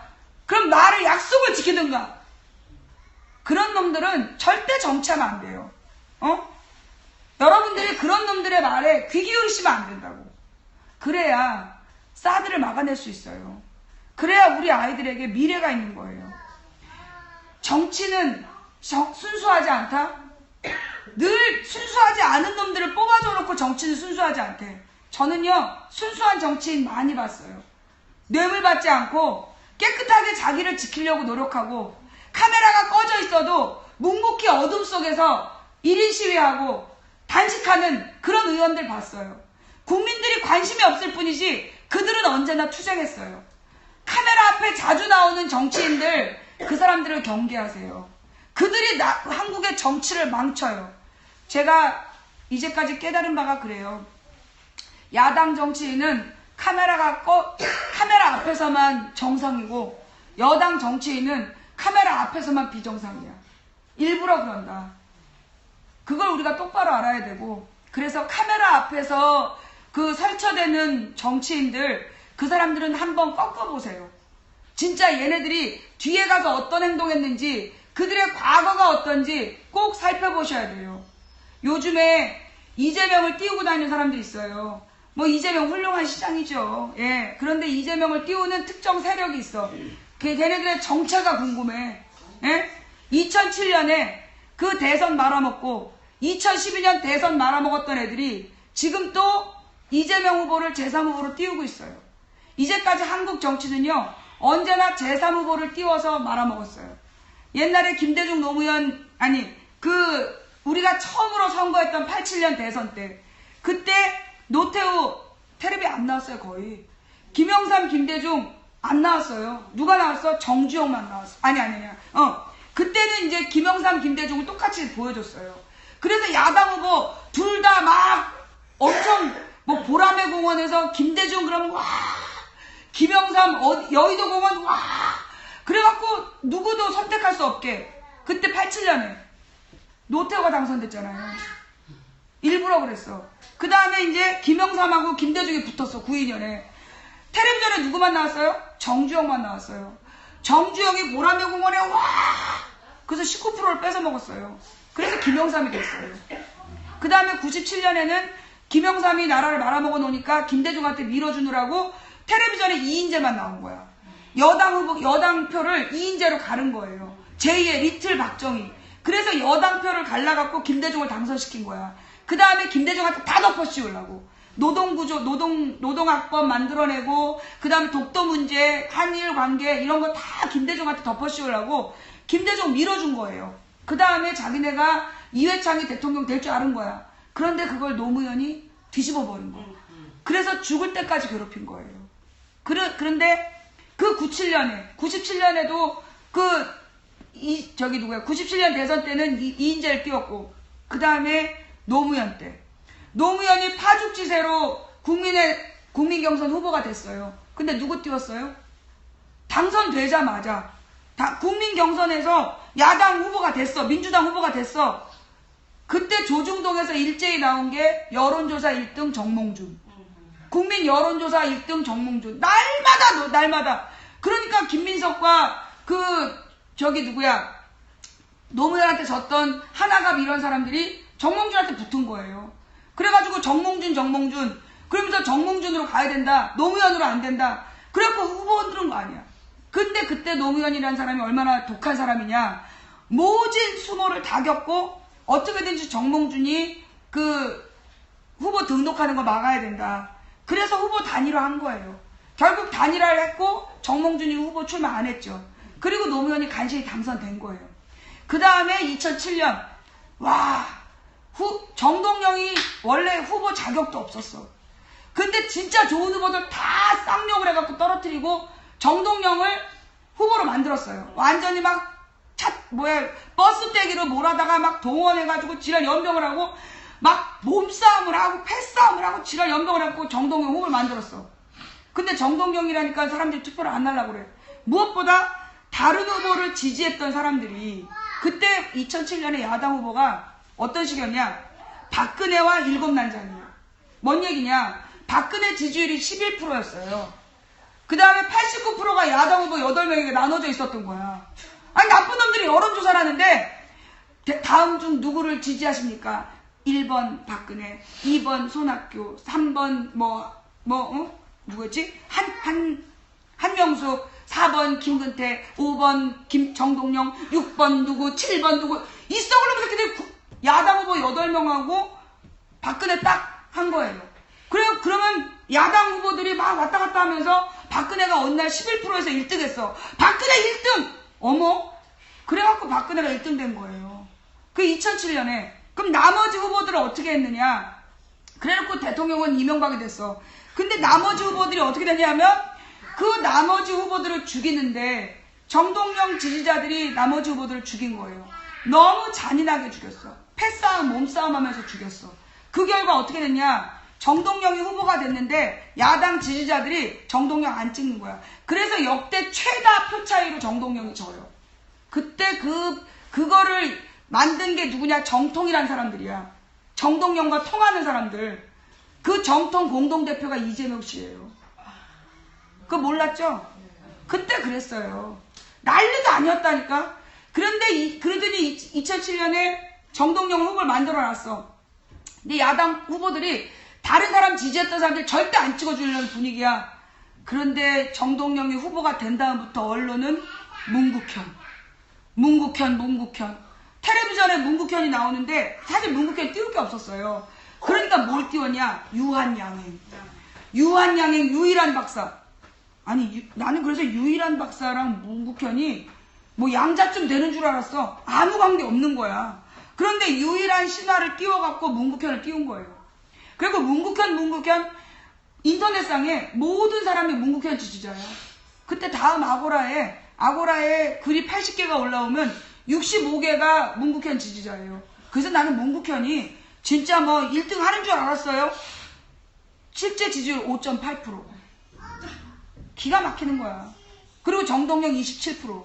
그리고 둘이 갈라지니까 사람들이 투표 포기해갖고 역대 최대표 차이로 이명박 당선. 개망신. 그 다음에 2012년 여러분도 다 아시다시피 누구 띄웠어요? 안철수. 그때 유명 팟캐스트 낙곰수 지지자들이 안철수 띄웠어요. 뭐라고? 안철수가 중도 세력의 표를 모아서 문재인에게 아름다운 단일화 해줄 거라고. 그래서 내가 절대 내가 안철수 아는데 그 사람 누구한테 절대 양보할 사람 아니다. 자기로 단일화되는 거 아니면 절대 아름답게 단일화 안 해준다. 나더러 왜 그렇게 매사를 삐딱하게 보니? 왜 그렇게 안철수에 대해서 안 좋게 얘기하니? 근데 내가 2008년부터 안철수를 연구했다. 얘는 자기로 단일화 안 해주면 단일화 안 해줄 사람이다. 그런데 문재인 지지자들이 나더러 그렇게 편협한 사고를 갖고 있기 때문에 김근태가 안 된 거래. 그러면서 안철수를 그렇게 띄웁디다. 그리고 나중에 내 감옥에 있는 나한테 편지를 망치 부인님 안철수가 끝까지 안 도와줬어요. 내가 진짜 감옥에서 얼마나 욕을 했는 줄 알아 내가? 할 수 있는 욕은 다 했어 내가. 연병 지랄들하고 자빠졌다고. 내가 그럴 거라 그랬잖아. 그래도 그때 내 말 끝까지 안 듣고 안철수 밀더니 지금 또 그래요.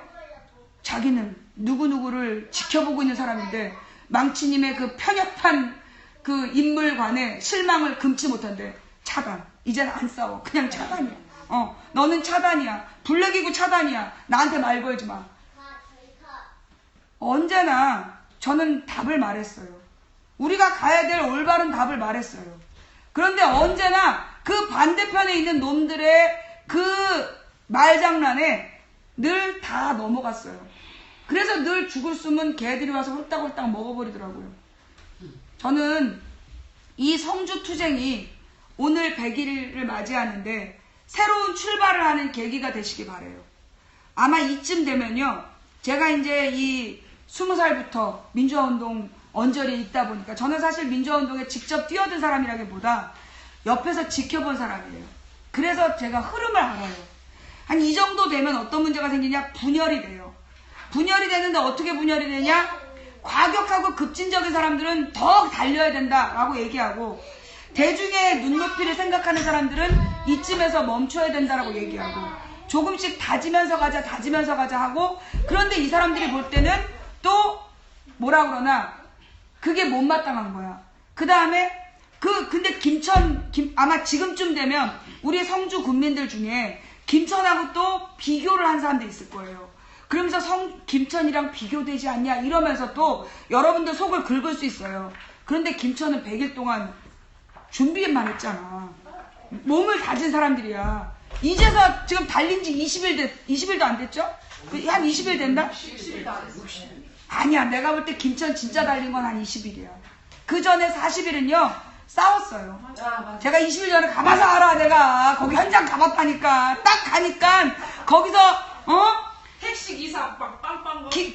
급진주의자들이 급진적으로 한반도 사드 배치 반대해야 되는데 김천에만 사드 배치 반대한다면서 쟤네들은 적이라고 그러고 있더라니까. 무장 발표하고 나서부터 쳤어. 그래서 제가 그래서 24일날 가서 그때 제가 정말 코피 쏟으면서 갔어요.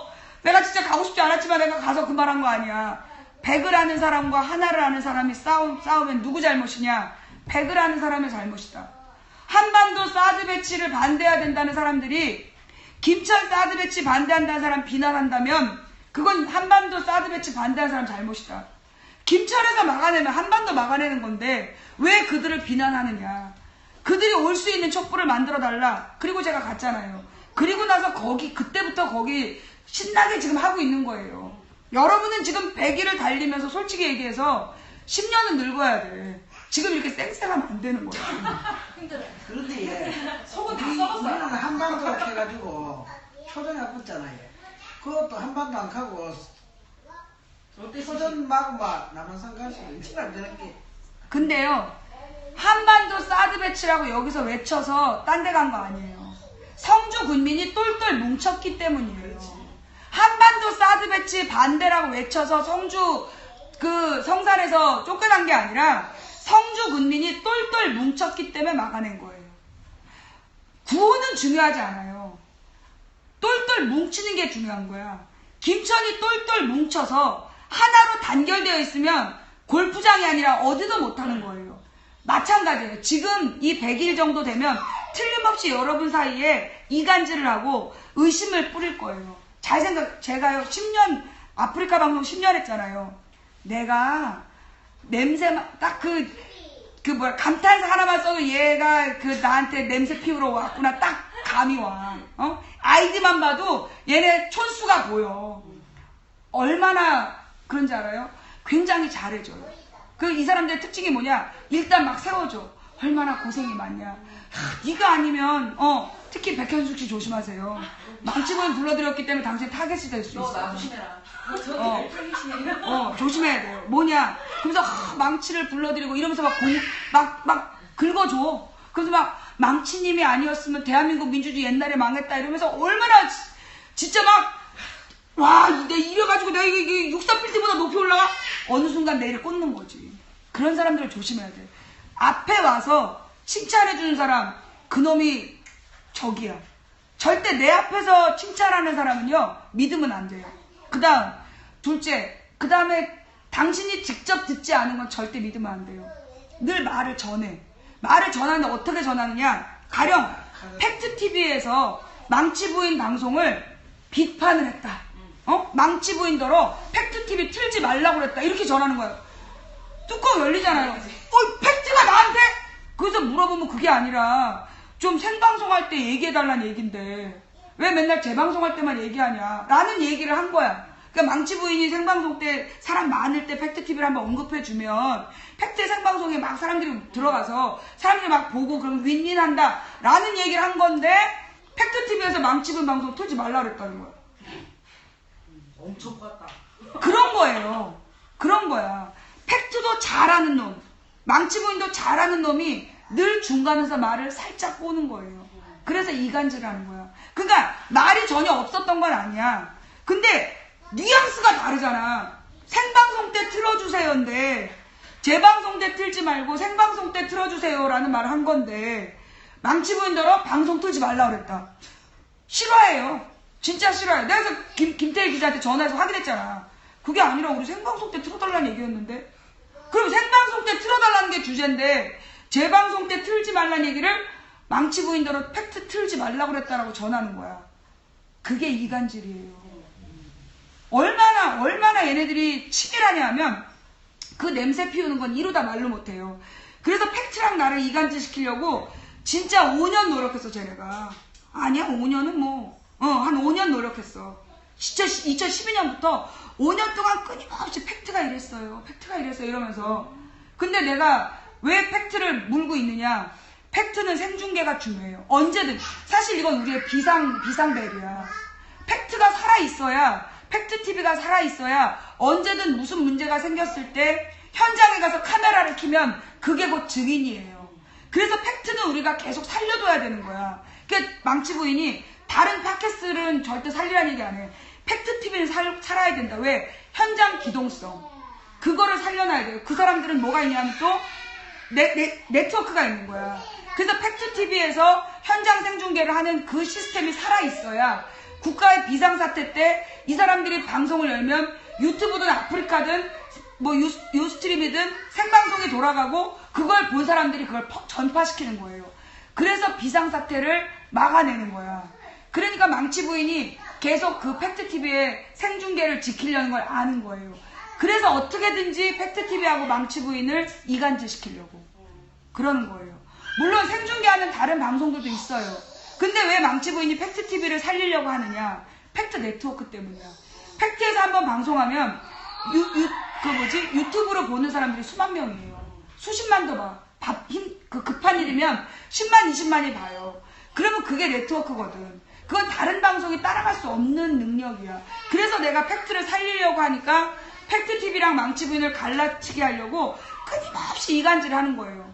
그래서 망치부인이 팩트TV에 대해서 부정적인 말 한마디 하면 팩트에 가갖고 너넨 죽었다! 그래서 싸움을 내는 거야. 그러면 팩트랑 망치가 갈라지는 순간 아프리카 시사방송 무너지거든요.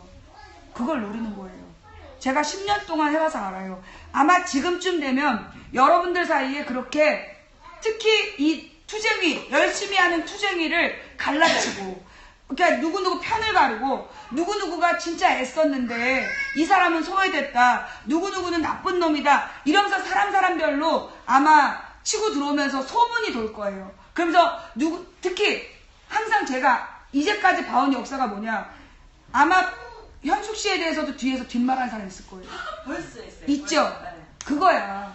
뭐냐, 지금 이재동 씨라든가 배은호 씨라든가 진짜 이거 처음부터 애썼던 사람들이 주 타겟이에요. 그 사람들을 이간질시키고 그 다음에 그 사람들에 대해서 안 좋은 소문을 내. 가령 뭐 군수랑 술 한잔 했다. 그러면 이재동이라는 사람은 내가 한 번도 제대로 얘기는 안 해봤지만 저도 한 28년 민주화운동 한 사람들 보니까 이 사람은 보통 사람이 아니야. 그러면 군수를 만나서 술 한잔 하면서 딜을 했겠지. 그리고 이 군수가 이 성주 촛불에서 빠지는 순간 이 성주 군민들한테 공안 탄압이 들어오게 돼 있어요. 그러니까 성주 투쟁이는 어떻게든지 성주 군수를 방패막이 삼아 데려가려고 할 거란 말이야. 그럼 술 한잔 했겠지. 그런데 그 얘기를 갖다가 사람들한테 전하는 거야. 야, 이재동이가 군수랑 술 먹더라. 그러면 그 전해 들은 사람은 이 썩을 놈이 이렇게 되는 거예요. 그런 거예요. 언제나 그랬어요. 근데 늘 걔네들이 그런 얘기가 있잖아. 거짓말, 허위사실을 유포할 때 어떻게 하느냐, 1%의 진실과 99%의 허위사실을 섞어요. 언제나 사실 하나를 섞어. 그래서 그 이야기를 가지고 그 허위사실로 유포하는 거야. 포장을 하는 거야. 그 다음 뭐가 있느냐 하면, 사람이 아다르고 어달라요. 가령 제가 좋은 마음으로 봐. 그러면 이분이 막 웃으면서 나한테 얘기를 했어. 그러면 참 그렇게 막 화장실 가서 무슨 얘기를 하더라. 나는 좋게 얘기해. 근데 막 그 평상시에 라이벌로 생각했어. 그럼 밖에 나가고 세상에 망치분 앞에 가서 헛소리를 하더라. 그렇게 얘기하면 이 자리에 없는 사람들은 헛소리한 사람인 줄 알아. 그거예요. 똑같은 상황을 보는데 어떤 눈으로 보느냐야. 그 틀림없이 아마 100일쯤 되면 반드시 이 안에서 앞에 나가서 열심히 일한 사람들에 대한 헛소문이 돌 거예요. 그럴 수밖에 없어. 그래야 그 앞서 나가서 일하는 사람들에 대한 불신감을 심어야 반드시 이걸 깰 수 있거든. 그 다음에 아마 중간에 갑자기 뜬 사람이 있을 거예요. 여기 이 성주에서도 아마 처음부터 열심히 했던 사람들 따로 있고 중간에 갑자기 뜬 사람이 있을 거야. 그리고 이 성주 투쟁위원회가 한번 바뀌었잖아요. 그 성주 투쟁위원회가 한번 바뀔 때 그때 그 자기들이 투쟁위원회에 당연하게 들어갈 줄 알았는데 못 들어간 사람들이 있을 거예요. 그 사람들은 지금 투쟁이가 밥이야. 지금 투쟁이를 씹을 수밖에 없어. 그럼 그게 원래 인지상정이에요. 그러니 그런 사람들이 퍼뜨리는 이야기에 여러분들이 동요되면 안 돼요. 그런데 아마 이 투쟁이를 이용하는 사람도 있을 거야. 갑자기 이 투쟁이가 100일 동안 개고생해왔는데 어느 순간 싹 나타나가지고 이름 올리고 나중에 뭐 군수든지 국회의원든지 한 자리 공천 받으려는 놈들이 틀림없이 왔다 갔다 할 거예요. 그런 놈들을 쳐내야 돼요. 저는 누군지 몰라요. 이건 제 감이에요. 제가 28년 동안 이 민주화 운동판을 가만히 보니까 꼭 보면 진짜 무슨 노조 운동을 하든 무슨 환경 운동을 하든 진짜 열심히 한 사람들이 따로 있어. 개고생하고 특히 막 열심히 밑에서 구른 사람들 따로 있다.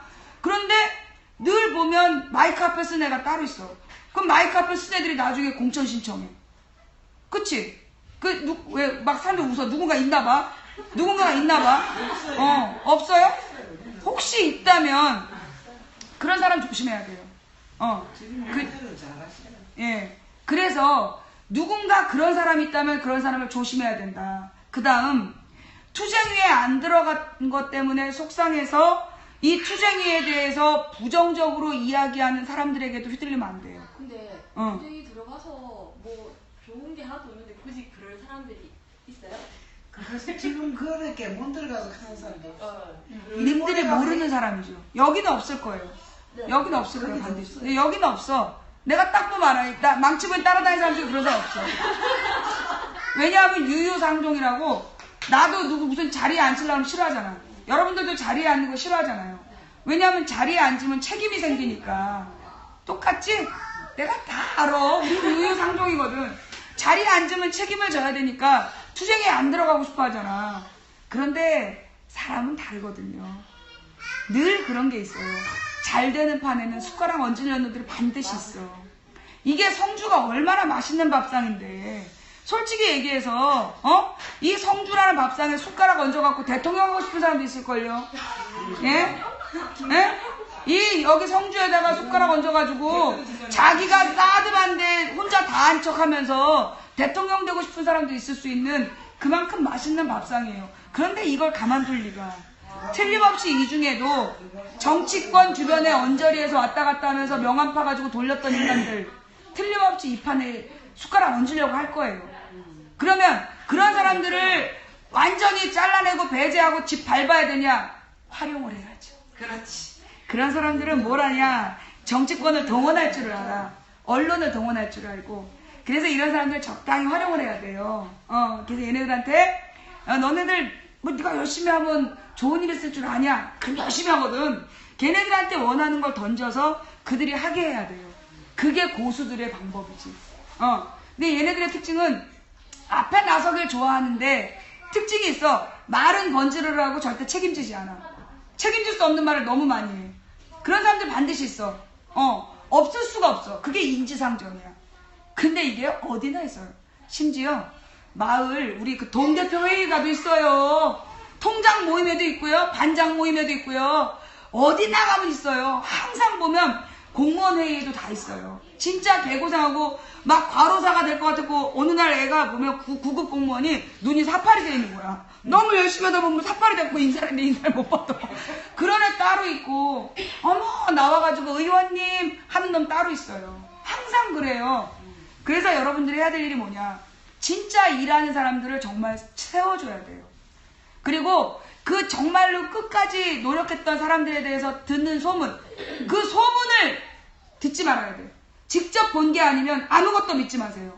그 다음에 가령 여긴 내가 볼 때 여기 성주에서 타깃이 될 수 있는 사람은 이재동, 배윤호 이런 사람이야. 그럼 이재동이나 배윤호 같은 사람들에 대해서 소문이 돌아. 그러면 어떻게 해야 되느냐? 다른 사람한테 묻지 말고 바로 그 사람한테 물어보세요. 제가 10년 동안 흔들림 없이 팩트하고 나를 이간질하려고 개지랄을 떤 조직적인 애들이 있었어요. 막 어마어마했어. 막 별풍선을 쏘고 별지랄 다 했어. 그러나 내가 넘어가지 않은 이유는 뭐냐? 직접 물어봤어. 김태일 기자한테 직접 전화해서 그런 말 했어요? 뭔 말이야? 그런 적 없어. 다이렉트로 확인하세요. 틀림없이 뭐 이재동이라든가 배윤호라든가 진짜 열심히 한 사람들 반드시 타겟이 되고 헛소문이 돌 수밖에 없어. 특히 여러분들 백현숙 씨에 대해서 뭔가 헛소문이 돌면 다른 사람한테 묻지 마시고 반드시 백현숙한테 물으세요. 만약에 여기에 김갑순이에 대해서 소문이 돌아. 그러면 다른 사람한테 묻지 말고 김갑순한테 물으세요. 그래야 소문을 끝내는 거예요. 그 다음에 갑자기 나타난 사람이 여러분을 치켜세울 때 거기 넘어가면 안 돼. 그놈들이 요원이야. 그놈들이 요원이에요. 망치 부인이 그래서요. 그 채팅을 할 때 와 아침에 제가 늘 그 리방하는 시간 있어요. 망치니? 그러면서 그냥 그 망비 어천가가 그냥 와. 그럼 일단 적어놔. 너 한번 나한테 눈에 띄어보겠다 이거지? 알았어. 너 블랙 대상. 그러다가 내가 이제 며칠 봐. 근데 내가 올 때마다 망비 어천가야. 그러면 내가 일부러 비로그인으로 또 봐. 그러면 그때 딴 얘기해. 망치 부인 중요한 얘기할 때 막 딴 얘기해. 그러면 블랙리스트에 벌점 2점. 그 다음에 어느 날 내 눈에 헛소리 하나만 띄었다. 바로 블랙. 너는 못 들어와. 풀어주세요. 안 풀어줘. 그게 망치 부인이 관리하는 방법이에요. 눈앞에서 칭찬하고 눈앞에서 띄워주는 사람을 조심하라. 그 다음에 앞에서 열심히 일한 사람들에 대한 소문은 반드시 본인에게 확인하라. 그리고 명함파 갖고 다니면서 숟가락 얹으려고 하는 사람들이랑 그 사람들한테 마음 주지 마라. 걔네들은 이용만 해야 된다. 걔네들을 다 찍어버리면 안 돼요. 걔네들은 또 동원 능력이 있어. 그래서 언론사들도 불러오고 뭐 이렇게 정치인들도 불러오고 그런 동원 능력이 있으니까 적당히 활용은 하되 걔네들한테 모든 주권을 주시면 안 된다는 거, 전권을 주면 안 된다는 거, 그게 되게 중요하다. 그러면 제3부지 찬성하는 사람은 욕해도 되죠? 그 제3부지 찬성하는 사람들이 몇 명이나 되는지를 먼저 확인해야 돼요. 아니 원래 생각이 그랬다면 욕할 생각 없는데 제 방송에 자료가 다 남아 있잖아요. 보면은 막 금방 곧 죽을 것처럼 해놓고 뒤에 가서는 한 며칠 지나면 먹고 살아야 됩니다. 이런 사람들 욕해도 되잖아요. 저는 그 부분도 직접 확인하셔야 된다. 네. 직접 들었다면, 방송에 다 있어. 아니, 내 말은 네. 제3부지 찬성이라는 말을 방송으로 했어요? 그러면 그 사람은 제3부지, 아니, 그러니까 제3부지 찬성이라고 방송에 나와서 이야기를 했다. 네. 그 사람들에 대해서는 미워할 수밖에 없죠. 그러나, 여러분, 그 사람들이 제3부지 찬성을 해서 성주에서 나간 거예요. 그러면, 일단 밀어낸 거잖아. 그죠? 그러면 김천 반대한 사람들이 또 김천에서 막아내면, 그거 또 떠도는 거야. 여기서 떠돌고, 저기서 떠돌고, 결국 자리 못 잡으면 한반도에서 이기는 건데, 중요한 건 저는 그래요. 내가 여기 성주에 와서 이 투쟁위에게 가장 감동한 부분이 뭐냐. 나 사실 지난번에 2번째인가 3번째인가 왔을 때였는데 3번째 왔을 때였던 것 같아. 어떤 아저씨가 자기 시를 읽어달라고 막 그러면서 와가지고 나한테 시비를 걸었어. 그러면서 그 군수한테 자기가 요청을 했는데 왜 박근혜가 제3부지 얘기했다고 그러냐고 나한테 계속 되돌이표 시비를 거는 거야. 근데 이재동 쓰더러 여기 좀 어떻게 좀 해줘봐요. 그랬더니 얘기해보세요. 그럼 가버리는 거야. 아니 저 인간이 배신감을 느꼈죠.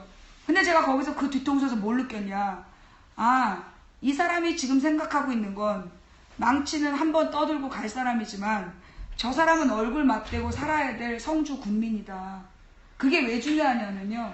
지금 강정마을 또 밀양이 아니라 어디지? 밀양이야. 그지? 밀양 송전탑. 거기 가보면요. 사촌들끼리도 말을 안 해요. 강정마을은 정말 처참해요. 다 떠나고 남은 사람들이 폐인처럼 살아있고 그리고 그 반대했던 그러니까 찬성했던 사람들 다 떠났어요. 이미 보상받아서. 결국은 제가 볼 때 그 제3부지 찬성한 사람들 그 사람도 붙들고 가려고 하는 투쟁이라면 그건 뭐냐. 그들이 남아있어야 성주를 지키는 거예요. 여러분이 그 사람들 미워해서 내쫓으면 그 사람들 미워하면 그 사람들 여기 못 살겠죠. 그래서 성주를 떠나겠죠. 그걸 원하는 거예요. 쟤네가 원하는 건 제3부지 찬성한 사람들을 여러분이 막 미워해서 걔네들이 여기 못 살고 떠나길 바라는 거야. 그러면 성주가 죽으니까. 그러면 성주에 마음껏 확장할 수 있으니까. 그거예요. 그래서 미워하면 안 되는 거야. 당연히 밉지. 밉지. 제3부지 찬성하는 사람 밉지. 김천에서 성주는 한반도 사드배치 반대 폼나게 하는데 김천만 반대하는 인간들 밉지. 그런데 그 사람들이 김천만 반대하는 그 마음에서 시작해야 되는 것처럼 지금 제3부지 찬성한다고 그 사람들 미워해서 여기 떠나면 성주 죽어요. 그게 노리는 거야. 왜 성주 투쟁이가 저 이재동과 그 사람들이 끝까지 성주 군민들의 단결을 중시하냐면 이미 어디에서 강정에서 밀양에서 다른 송전탑 마을에서 다 겪은 거야. 마을 사람들이 서로를 미워하면 그 마을이 죽어요. 중앙에서 정치하는 놈들은 마을 죽는 거 눈 하나 깜짝 안 해요. 차라리 그 마을 죽이고 거기다가 심는 게 설치하는 게 목적이야. 그러면 여러분이 해야 될 일은 뭐야? 걔네들이 뭐라고 얘기를 하든 막말로 사드가 들어와도 성주가 마을에 사는 게 중요한 거야. 살아야 뭉쳐야 쫓아낼 거 아니야. 뭔 말인지 아시겠어요? 마을 사람들이 서로 갈라서지 않는 거. 그게 가장 중요한 거예요. 이전에 강정마을에 갈 때 그 많은 진보 세력이 강정마을로 밀양으로 갔어요. 그런데 거기서 뭘 막지 못했느냐? 마을 사람들이 분열하는 걸 막지 못했어요. 갈라서는 걸 막지 못했어.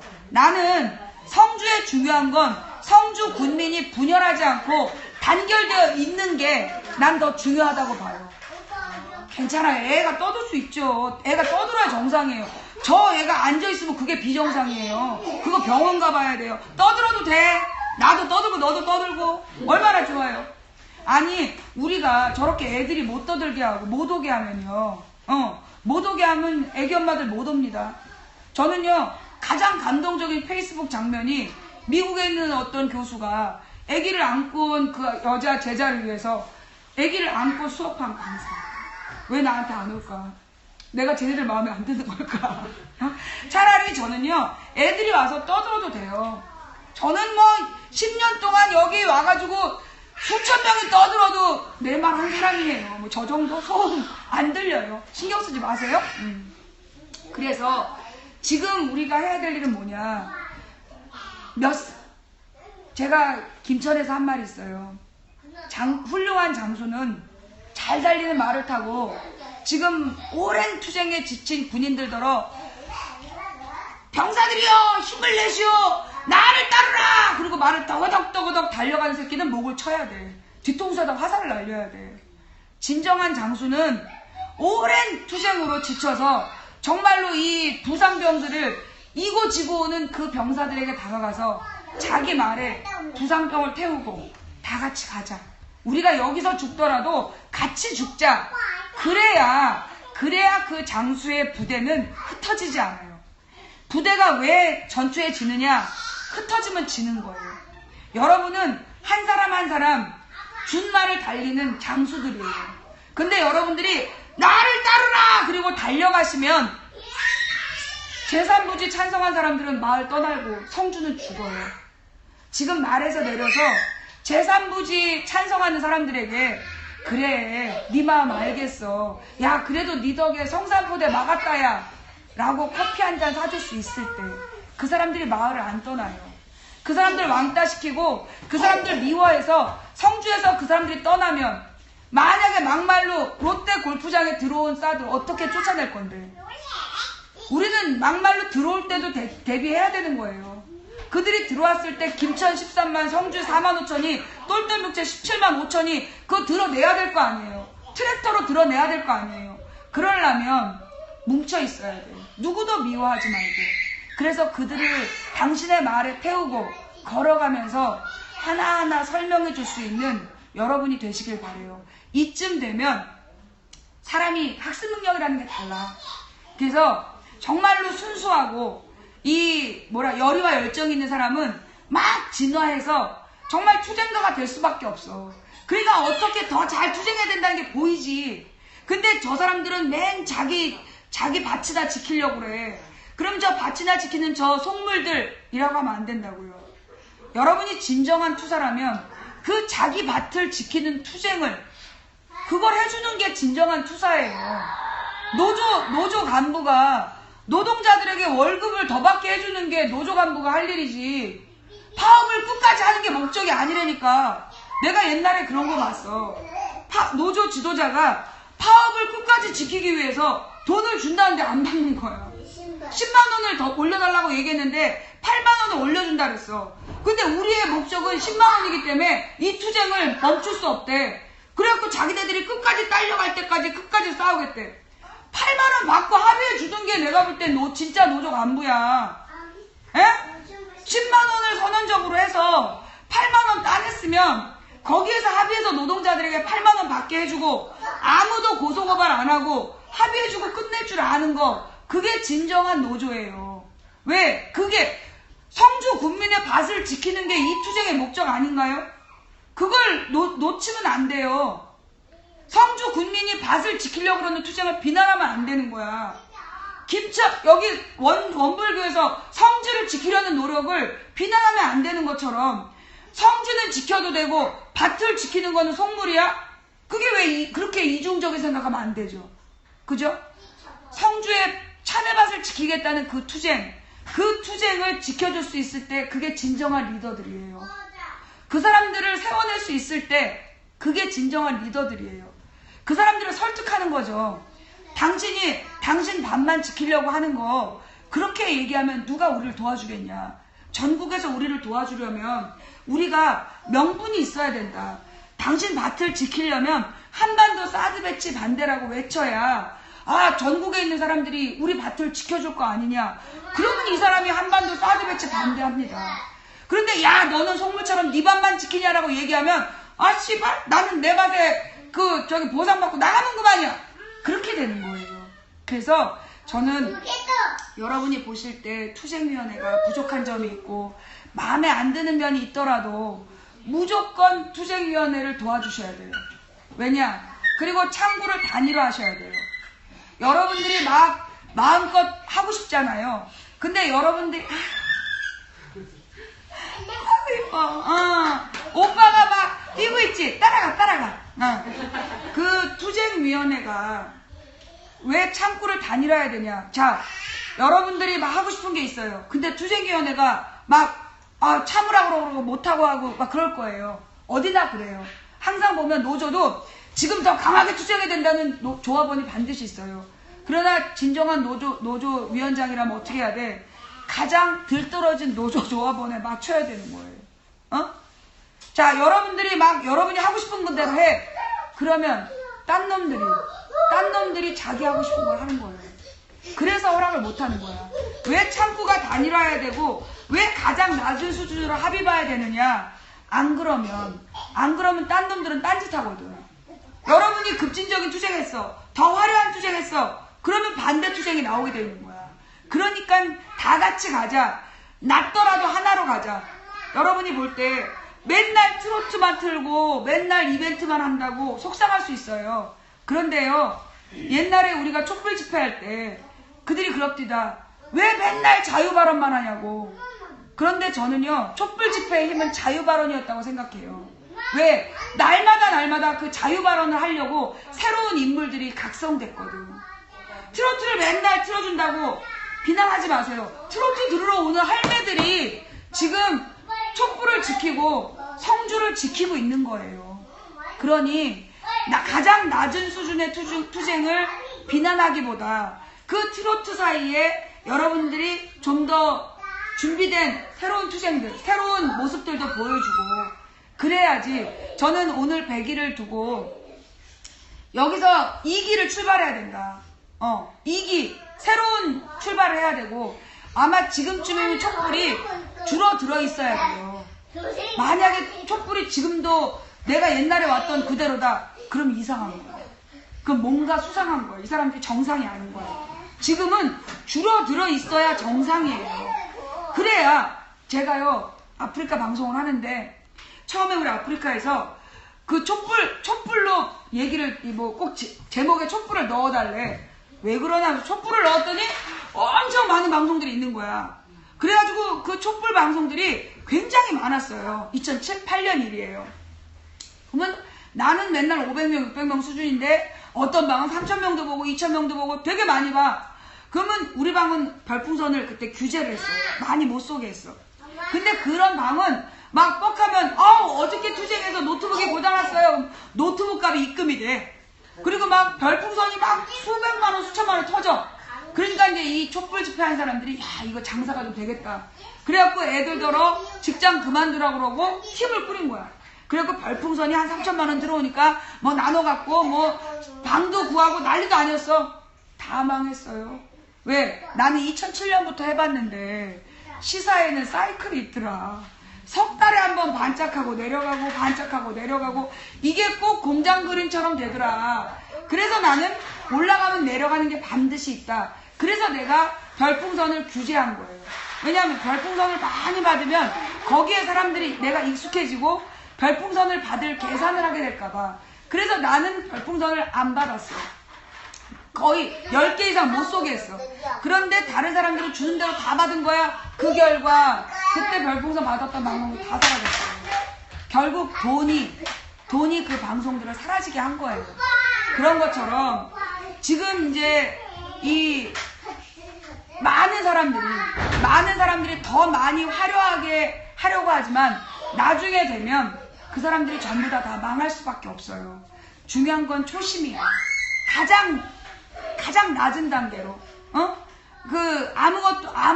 뭐라 그러나 초라해도 돼. 초라해도 되고 촌스러워도 돼. 그걸 유지하는 게 중요한 거예요. 촛불을 끄지 않는 게 중요한 거야. 그러니까 여러분들이 너무나 고급진 투쟁을 기준으로 그들을 비난하기보다 지금 아무리 촌스러워도 거기에 함께 가주는 거, 그게 중요하다. 유지하는 게 중요한 거예요. 나는 살아남았고 그들은 사라졌어요. 지금 부족해 보여도 그 투쟁위원회가 유지하고 있는 거야. 그거는 박수 쳐줘야 돼요. 그리고 이제 쉴 만큼 쉬었잖아요. 이게 사이클이 있는 거야. 지금은 가라앉을 만큼 가라앉았다라면 투쟁 100일을 기준으로 해서 새로 시작했으면 좋겠어요. 그래서 뭘 했으면 좋겠냐. 김천하고 연대하시잖아요. 근데 지금 따로따로 하시는 것 같아. 근데 번갈아서 집회를 하는 것도 괜찮다. 그래서 결합해주는 거죠. 확 가서 결합해주고 이쪽으로 와서 또 확 결합해주고. 그래서 공동체, 그러니까 지금 당장 그렇게 하라는 게 아니라 그런 걸 생각해보자. 그래서 공동투쟁의 모습들을, 왜냐하면 이게 싸움이 오래될수록 지칠 수밖에 없어요. 그래서 김천에서, 아니 여기 성주에서 다 같이 가서 집단적으로 거기 촛불에 참가해보는 거야. 그러면 마음 상할 거 아니야. 이것들이 잘하고 있어. 그러면 거기서 질투심이 활활, 여기서 더 잘할 수도 있는 거잖아요. 그래서 그렇게 하더라도 이제 이기는 뭔가 새로운 투쟁이 돼야 된다. 새로운 투쟁을 하는데 또 투쟁위원회도 가져야 될 자세가 있죠. 더 많은 사람들의 이야기를 들어야 돼. 지금쯤이면 아마 투쟁위원회 사람들도 아마 본인이 유령이라고 생각할 거야. 나는 이미 죽었다. 그리고 나는 좀비다. 나는 습관대로 일어나서 마이크를 잡고 습관대로 투쟁을 하고 습관대로 회의를 하고 아마 그 정도일 거예요. 이게 100일이 되면 투쟁위가 정상일 수가 없어. 에? 노조 파업도 100일이면 정상 유지가 어려운데, 에? 그러니 투쟁위원회도 이제는 뭘 해야 되냐 하면 더 많은 사람들에게 열린 그 공간을 만들어줘야 되겠죠. 그래서 지금쯤 해야 되는 게 뭐냐면 소위 마을 아마 지금 마을 대표 있나요? 각 마을 대표. 예. 촛불 대표. 예. 그러니까 마을 촛불 대표 체제를 강화하고 마을 촛불 대표들이 뭘 해야 되냐면 마을별로 사람들을 또 모아내야 돼요. 그래서 그 모은 사람들이 어떻게 해야 되냐면 면별로 경쟁을 붙이는 거야. 지금도 하고 있는지 모르겠는데 오늘은 대가면에서 촛불을 하는 거야. 그러면 오늘 대가면에서 확 왔는데 주도하에서 왔는데 한 30명 왔어. 그러면 내일은 다른 면에서 대가면 30 왔단다. 우리가 40은 가야 되겠지. 그러면 40 오고 50 오고 그렇게 해서 그날의 주인공 면이 돌아가는 것도 생각해 볼 필요가 있어요. 그래서 마을별로 경쟁을 붙이고 그러면 어떤 면이 있냐면 나머지 사람들은 쉴 수 있는 거예요. 다른 면은 쉬면서 담당 마을이 주도하는, 그럼 돌아가면서 번을 쓰는 거죠. 그래서 촛불은 유지하면서 피곤함은 덜 수 있는 그런 방법들도 있다. 그래서 아마 만든 게 마을 대표일 거예요. 그러니까 마을 대표가 해야 되는 건 오늘은 우리 면에서 한다. 그래서 떡도 해갖고 싹 돌리고, 그리고 우리 마을이 오늘은 성주 군청을 접수한다. 그리고 동원해서 오는 그런 분위기들을 만들어야 된다. 그리고 늘 저는 그래요. 제가 이제 인트로가 되게 길어요. 방송 4시간이면 3시간이 인트로야. 그럼 사람들이 도대체 본론은 언제 나오냐고! 시사방송에 아주 목말라 있는 사람들은 그 망치가 이 사건을 뭐라고 보는지가 듣고 싶은 거야. 3시간 동안 하나님도 나왔다, 부처님도 나왔다가 전 세계 역사를 훑고 오니 얼마나 싫어. 그런데요, 그 인트로 때문에 사람들이 늘어나는 거예요. 왜? 시사에 전혀 관심 없었던 사람들인데 어느 날 망치가 연예인 얘기도 하고 스포츠 얘기도 하고 영화 얘기도 하고, 그러면 자기 관심사에 이러고 듣는 거야. 앉아있다가 마지막에 주요 얘기를 듣고 가는 거거든요. 그래서 제가 하고 싶은 얘기가, 트로트 한다고 욕하지 말고 트로트 50곡 사이에 대한민국은 민주공화국이다 한국을 끄지 않으면 이기는 싸움이에요. 그런 마음으로 이 투쟁을 해 나가자. 여기서 이런다고 성주 군민들이 듣는 것도 아닌데 떠들어서 미안하고요. 자, 여러분, 오늘 우리 망치 부인 시사수다방 지금 몇 분이나 보셨는지 모르겠는데, 오늘의 성주 원불교 선센터에서 보내드린 시사수다방은 여기서 마치고요. 이제 자리를 옮겨서 이제 촛불 집회 장소로 이동할 거예요. 그래서 이제 촛불 집회를 과연 얼마나 줄어들었나. 옛날에 성주군청을 가득 메웠던 촛불이 그대로 살아있으면 이 사람들은 이상한 사람들이에요. 여기는 이상한 마을이야. 그러니까는 그때에 비해서 한 10분의 1만 살아있어도, 그때에 비해서 10분의 1만 살아있어도 사실은 좀 수상한 사람들이야. 100일이야, 100일.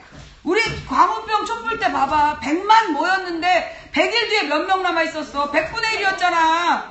10,000명도 안 됐지. 그치? 그러니까 지금쯤이면 100분의 1이면 정상인데, 그때 아마 한 3,000명이었으니까 지금 한 30-40명 모이면 정상 수준 유지한 거예요. 자, 몇 명 모이나 한번 가서 봅시다. 그때 우리가 마지막에 왔을 때 한 3-4,000명 모였단 말이야. 한 3,000명? 2,000명, 3,000명 모였어요. 그러면 지금쯤이면 20-30명 모여야 정상이야. 그런 거예요. 원래 그래. 투쟁이라는 게 원래 그렇다니까. 내가 28년 동안 민주화 운동을 옆에서 지켜본 관찰자 입장에서 과연 몇 명이 나왔는지 우리 촛불 세우러 갑시다. 자, 지금까지 망치군이었습니다. 들어주신 모든 분께 감사드립니다. 저기 정리하고 가야 되세요. 밖에 차 한 대 준비해놨거든요. 그러면 같이 타고 가셔갖고 제일 앞자리에 2개를 비워놨어요. 그리고 집회 참석하시고 제가 밖에 일단 9시 조금 넘어서 제가 모시고 왔어요. 밖에 차 한 대.